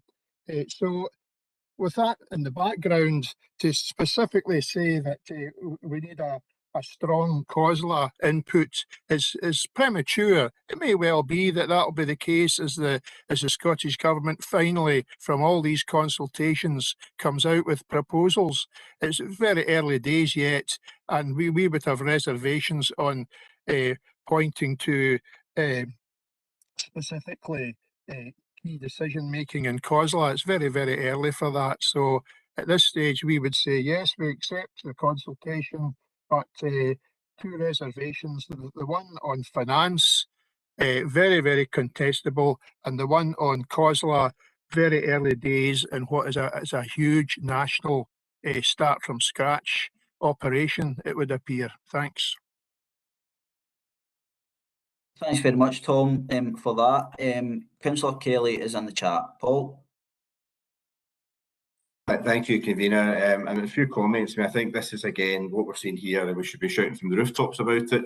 Is the great centralisation of powers away from local government that's taking place under the SNP. We've seen it through the National Care Service and some of the recommendations. We're seeing it in the Muir Review. There is no doubt at all the SNP are taking away significant powers that lie with local government, powers that the public support, local councils and local government having the input in, driving the agenda, representing local needs which are different across the 32 local authorities. It's the core of what local government's about. It's what this administration fights for. We fight for local people. Whereas what we're seeing today is the SNP saying, please, just do what our government tells us to do. We're going to abandon our role as local councillors, accountable to local people, and support measures of centralisation to the Scottish Government, to their government. And what they should be doing is standing with us and standing with other councils in fighting this centralisation and doing what's right for the people in North Lanarkshire.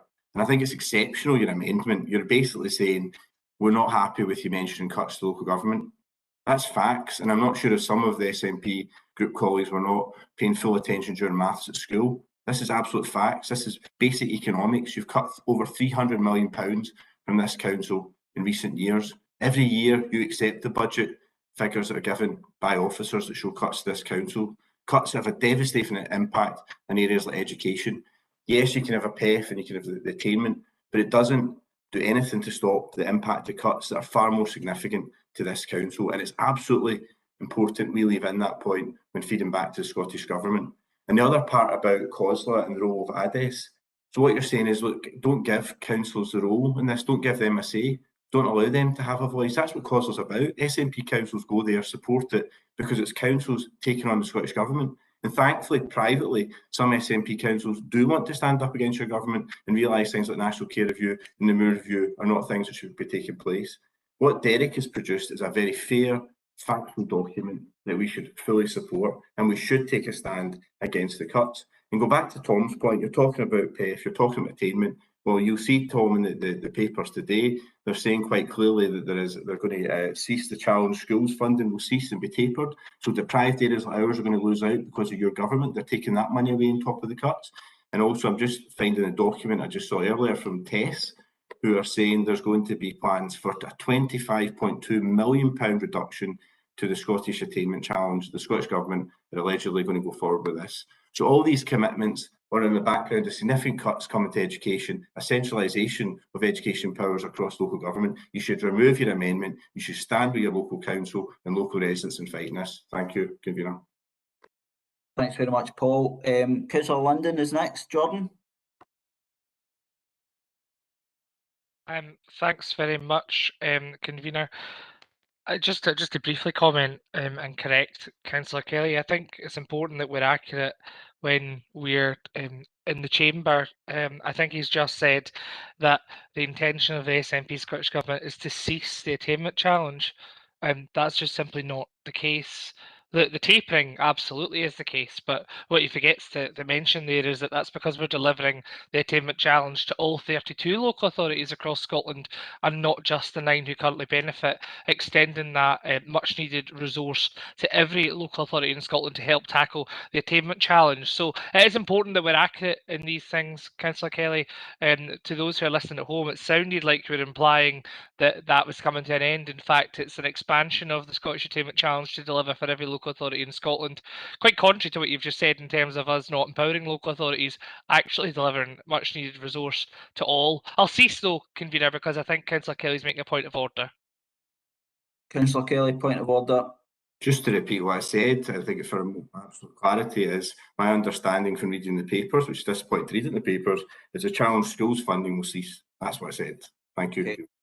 Okay, you made that clarification. Obviously, not necessarily a point of order, but thanks Thanks, that. Convener. I don't mind the use of points of order to interrupt the flow. It's a well-known technique. I'm sure that Councillor Kelly wouldn't mind if I deployed it to him.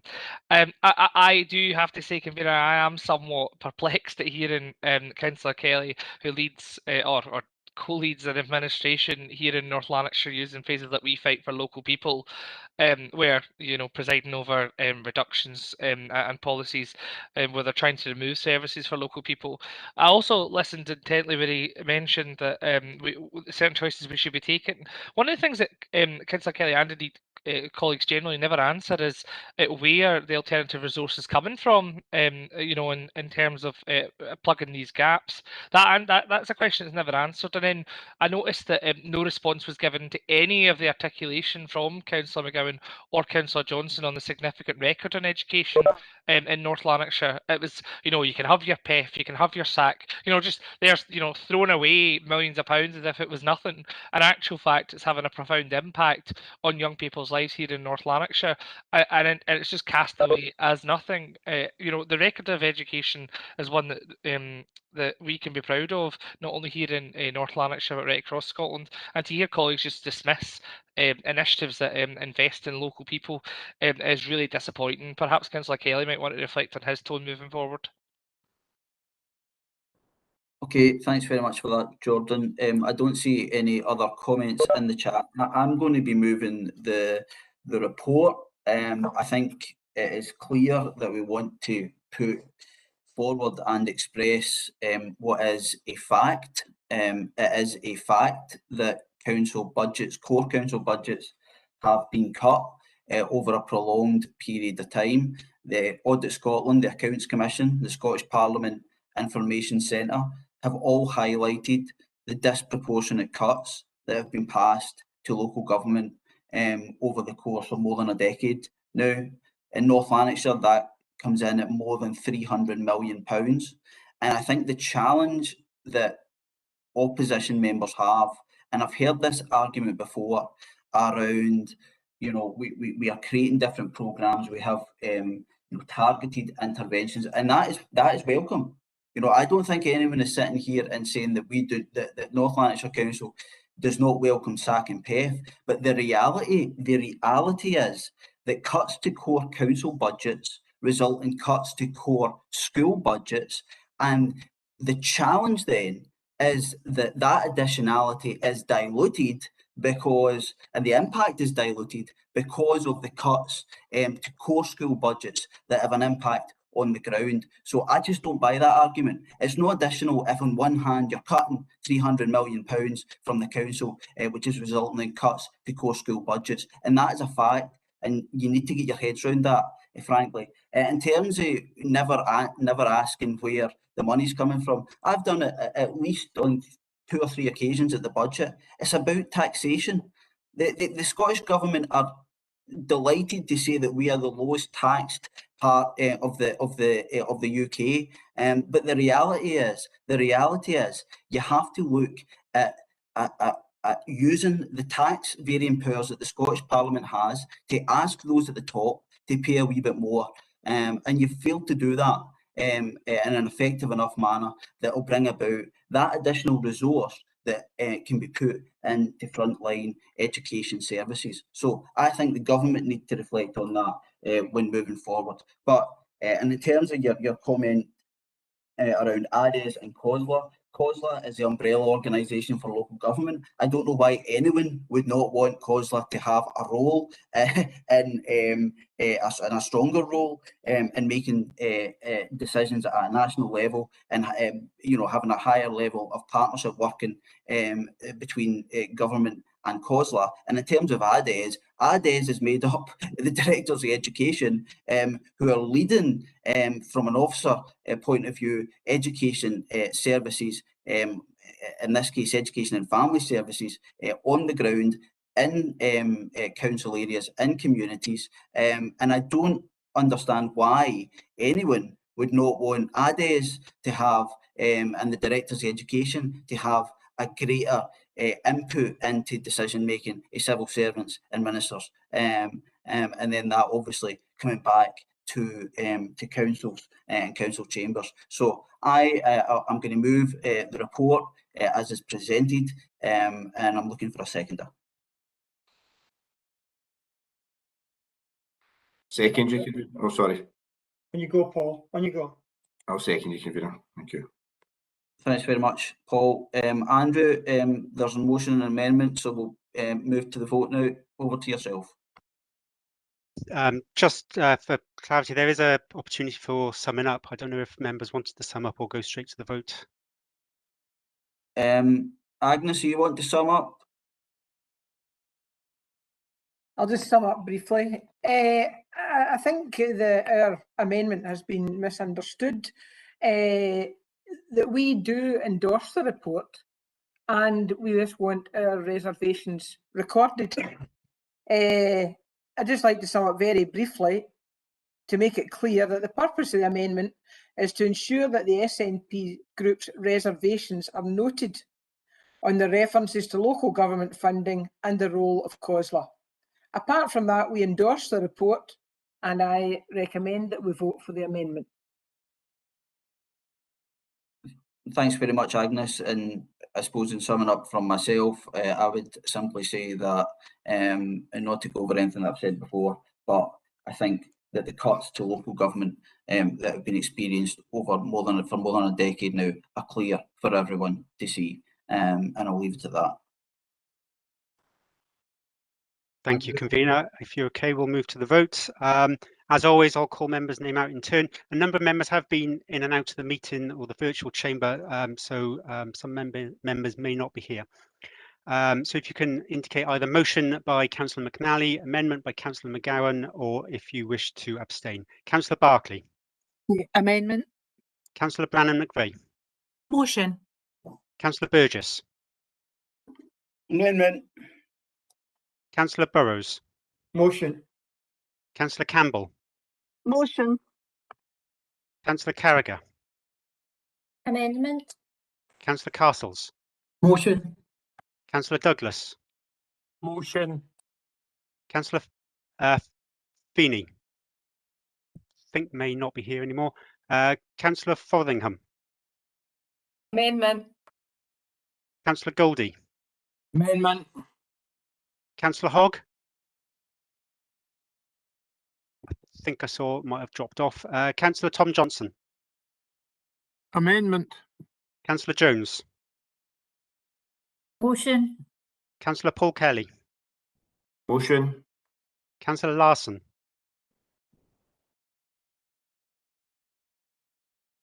I think may have dropped off. Councillor Lennon. Amendment. Councillor Linden. Amendment. Thank you, Andrew. Councillor Loughran. Motion. Councillor McGregor. Amendment. Councillor McGowan. Amendment. Councillor McManus.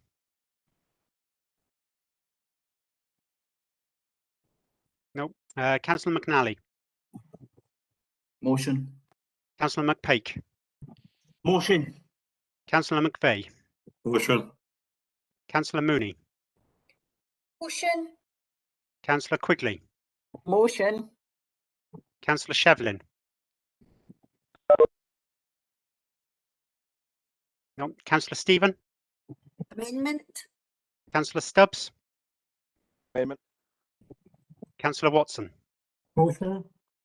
Councillor Weir. Amendment. Councillor Wilson. Motion. Councillor Woods. No. This is an education matter, so I'll go to the two religious representatives. Derek Hannon.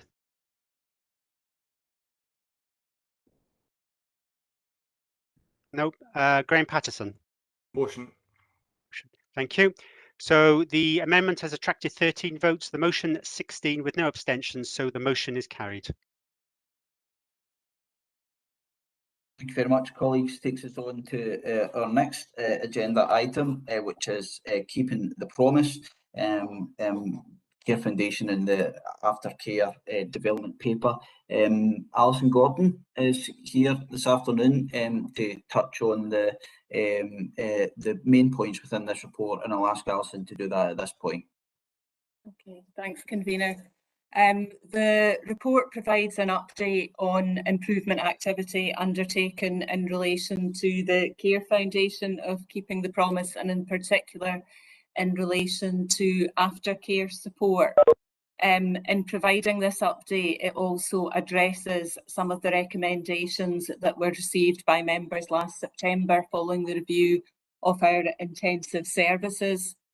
In summary, as members will be aware, although we have made great strides in North Lanarkshire and there has been an absolute commitment made across the council in relation to supporting the work of the Promise and in relation to endorsement of the Scottish Care Leavers Covenant, we know that outcomes for this cohort of young people are still poorer than their peers.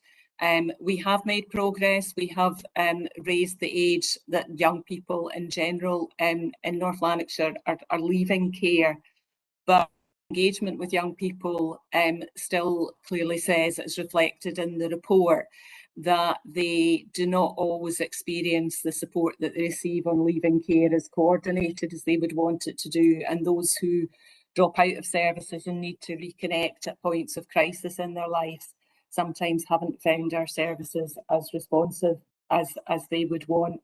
So we have been working with young people over the past year to try and improve across a range of areas. And we have, as you'll see from the numbers outlined in the report, although increased the number of young people that we are supporting care leavers more intensively by around just under 30 over the last period of time since we started this work. We continue to engage with those with lived experience in terms of shaping and developing services.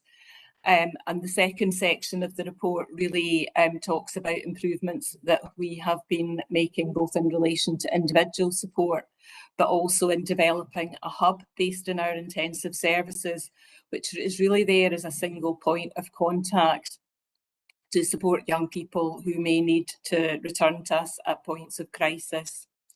So the report outlines a number of areas that we have done work in to improve our capacity for support. That includes work within the service in relation to improving the capacity and allocating additional social work staff to intensive support for care leavers. We also have used some of our community mental health framework monies to enhance out of hours support for children and young people, because that's when they told us they most needed that support. We have been working across the council with employability, financial inclusion and housing colleagues, as you can see, to improve our response across a range of services, and also to ensure that all of our staff are aware of the financial support that is available to care leavers. So a number of programmes of work, including making sure that through the Connect Scotland programme that we were also ensuring that our care leavers were not digitally excluded, and you'll see that we distributed a high number of devices also to the care leavers group. Finally, we've also done work in terms of trying to lever in additional resource to ensure that we support this group, and the most recent example of that is through a bid to the Promise Partnership Fund. We're working with the independent organisation Lifelong Links. We were successful in a bid for funding over the next 2 years to enhance through family group decision making, work with young people to reconnect them with brothers and sisters, extended family or others who are important in their lives, to try and ensure that they can build that support network that's so important as they move forward into adulthood. Next steps in terms of work are also outlined in the report in terms of further work that we're doing with NHS colleagues, with Skill Development Scotland colleagues, and with our own active and creative communities colleagues to try and enhance our offer further to our care experienced young people. And you'll see that we've also got improvement activity planned in relation to our data to make sure that we have enhanced capacity to track outcomes. So the report is there for information and to keep members cited on the range of activity that we are doing to fulfil the promise and to fulfil the ambitions of the Scottish Care Leavers Covenant. Members are simply asked today to endorse the direction of travel and the improvement activity that's outlined in the report, although happy as always to take any questions. Thanks very much, Alison, for that report. There are a few questions in the chat. I'll come to Jordan London. Jordan? Thanks so much, Convener. Can I just firstly retrospectively do a declaration of interest, Convener, if you don't mind, as a member of the Care Experience Champions Board for North Lanarkshire? It doesn't inhibit my participation, but I do think it's important to put it on the record as a member of that. Can I just say it's excellent to continue to see, Convener, under your leadership here at Education and Families, the keeping the promise agenda and updates coming through and being at the heart of the council's agenda, not only in Education and Families but right across the corporate council as a key commitment to delivering for care experienced young people. It's so important, and I think recently attended the Champions Board joint event between North and South Lanarkshire in Bells Hill, and I think it brings to life some of the lived experience that illustrate how important reports like this are and the work that we're doing to deliver for care experienced people. It really is so very important and incredibly humbling, something all of us should be taking on board as corporate parents. Alison, a specific issue I wanted to raise in terms of keeping the promise, particularly timely given the references to transition within the report. As you do and as I do regularly, I was looking through Twitter earlier, and I happened to know a young care experienced person was moaning. They were moaning. They were particularly concerned, actually, about a housing issue that they were facing. And they were saying that they have transitioned from being a young person in terms of statutory, what it looks like being a young person in terms of now being 26 years old, and the impact that's having on them obtaining a house. That they are being treated as an adult and are not getting the support that the local authority were offering when they were a care experienced young person. I just wanted to ask, what work are we doing to support our care experienced young people, and indeed as they transition into adulthood, around that sustained housing? If it doesn't work out, then ensuring that that the support's in place if they do need to come back to us, and recognising that lifelong role that we should be playing in caring for those young people who have transitioned into adulthood and still need their support to access crucial council services. And in particular, is that something that Housing can look at in terms of point awards and recognition of their care experience? I think that these are really, really important issues, and I know that colleagues across the board will be passionate about it as well. Thanks, Convener. Thanks very much for those comments, Jordan, and a hugely important point, I think, that's been raised there, Alison. If you can maybe just pick up on that. Yeah, it's certainly something that we can take back through the housing operations group, because I think there's a good point made there in that whilst certain statutory obligations cease when a young person reaches 26, they still are often living with some of the challenges that come with being care experienced. And we don't want there to be a cliff edge in terms of support for young people when they reach that point either. I mean, I think, and I could give examples of where we have been very flexible around about that, and we do try to ensure that we still continue to work with and support young people in terms of housing in particular. Some of the issues that we need to look at as well, and have looked at historically, is the issue around young people not having to explain their care experience every time they approach the service, but that information being readily accessible to housing colleagues, so that can be considered. Now, that doesn't automatically mean that they receive more points, but it should mean that the approach to them considers that experience and that starting point for them. There are issues, obviously, about young people being comfortable with that information staying on record as well. So we need to work out consents, etc., for them. But we have done quite a lot of work already to try and ensure that information is easily available to other services, so that stories aren't having to be repeated, and that those council officers from other services who are providing support can take into account that experience. But in relation to the particular point you raise, Councillor Linden, I'm certainly happy to ask that that's looked at further in the housing operations group, to look at, are there any other adjustments that we can make that would ease the way for some of our young people. Thanks very much, Alison. Agnes McGowan. Agnes?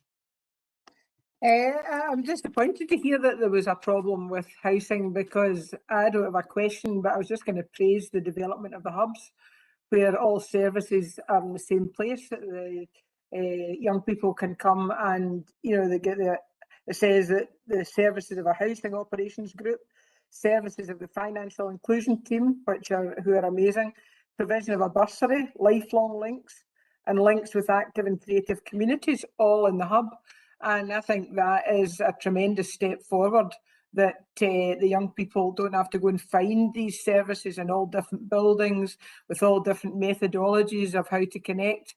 And I think the development of the hubs, but I hope, after I heard what Jordan said, I hope the hubs work as they're supposed to work, and that they can get all these services in the one place. And that, but what you're saying, Alison, you'll have a wee look at this and just see that it's working as it should.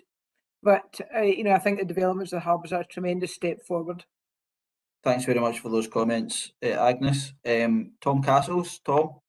Point's been covered, thanks. Thanks very much, Tom. We come to Councillor Brandon McVeigh. Heather? Thanks very much, Convener. It's just by way of a comment really to the experience that Councillor Linden articulated.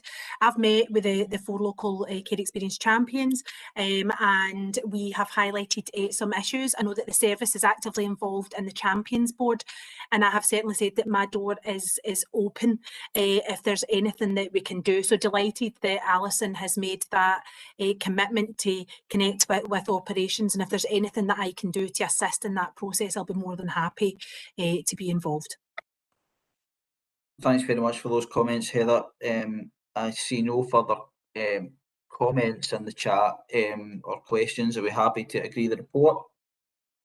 Thank you very much, colleagues. Takes us on to our penultimate report, which is our revenue budget monitoring report, standard report that comes every cycle. Thomas O'Hagan is here to touch on the main points contained within the report. Over to you, Thomas. Thanks, Convener. This is the Services Revenue Monitoring Report to the period ending 15th of October, which is accounting period 7.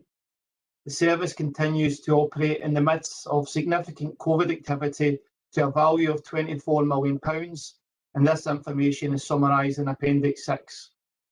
The report highlights an anticipated net underspend of £1.6 million to financial year end across the remainder of the service. In terms of our core underspends, these have occurred in areas such as headquarter staffing, the 1140 programme and vacancy management. The report also highlights the service continues to face demand-led pressures in activities such as ASN transport and utilities costs, and I'm happy to take any questions. Thanks very much, Thomas, for the report. Are there any questions or comments on Thomas's paper? Tom Castles. Tom? Thanks, Chair. It's on the increased costs to the out of authority ASN provision, just to find out what the factors of that. Also on the increased costs to the FPT and increased costs and demands with the ASN all those increased costs. Again, it's just what the factors are. And page 354, the residential secure accommodation increases. And just one other point, which is, if I can find it, yeah, it's on page 349. The service is anticipating under recovery of income of 0.531 in relation to the continuing professional development training courses during COVID. I just what that is, what that means. That's all. Thanks. Councillor Castle's, I'll answer those questions. I'm not sure I picked up everything on the ESN question, so you'll forgive me if I don't answer everything. And if you want to come back, that's fine, and I'll answer after you do come back to me. So in terms of ESN Outlet Authority, there has been just general cost pressures over the last couple of years linked to the charges applied across the sector. Part of that has been driven by a decision by the Scottish Government in terms of how some providers are funded, and there was a reduction in funding to some of the providers, and that has meant there has had to be an increase in prices. But over and above that, there has just been general cost increases from a number of external providers, and that is pretty much across the board. Other ESN pressures, obviously, I highlighted earlier on. The transport continues to be a pressure for the authority, and again, we've experienced increased quotes and prices from transport providers since the return of the pupils in August. Sorry, what was the second question? There was also on page 354 the increase in the residential secure accommodation, just what the factors were for that as well. So in terms of residential secure accommodation, those pupils come through the justice system, and again, it is very much demand led, and the accommodation, I feel like, or the choice of accommodation and the needs of that pupil are determined by the justice system. So again, it's one that the service has very little input into in terms of what accommodation is chosen if a pupil is referred through the justice system. Okay, thanks. And just one more, that was on page 349, it was 2.2.10, the under recovery of the income in relation to the continuing professional development training. I just don't understand what that meant. So within the service, we do have budgets and targets for leadership development courses. These are offered through headquarter staff in the main, but during the education recovery period, there hasn't been as many opportunities for schools to take on those type of courses, because a lot of those headquarter staff, they have been focused on education recovery through COVID. So there has been a general reduction in the offer that is available to schools. And obviously, if they're not participating, it means that the recovery of income doesn't take place. So that is something that once we're through COVID, we hope those budget targets are actually met in the future. Okay, thanks. Thanks very much, Tom. Thanks, Thomas, for answering those questions. I see no other comments or questions to this report. I'll be happy to agree the recommendations. Yep, thanks very much for that. Takes us on to a final agenda item, which is contract awarded below committee approval threshold. This information is presented to you members. Are you happy to agree the recommendations? Yep. Okay, well, colleagues, thank you very much for your attendance today at the meeting, and we'll see you all at the next meeting in the new year. So thanks very much again. Thanks again. Okay, bye bye. Thanks to the chair. Thanks to the chair.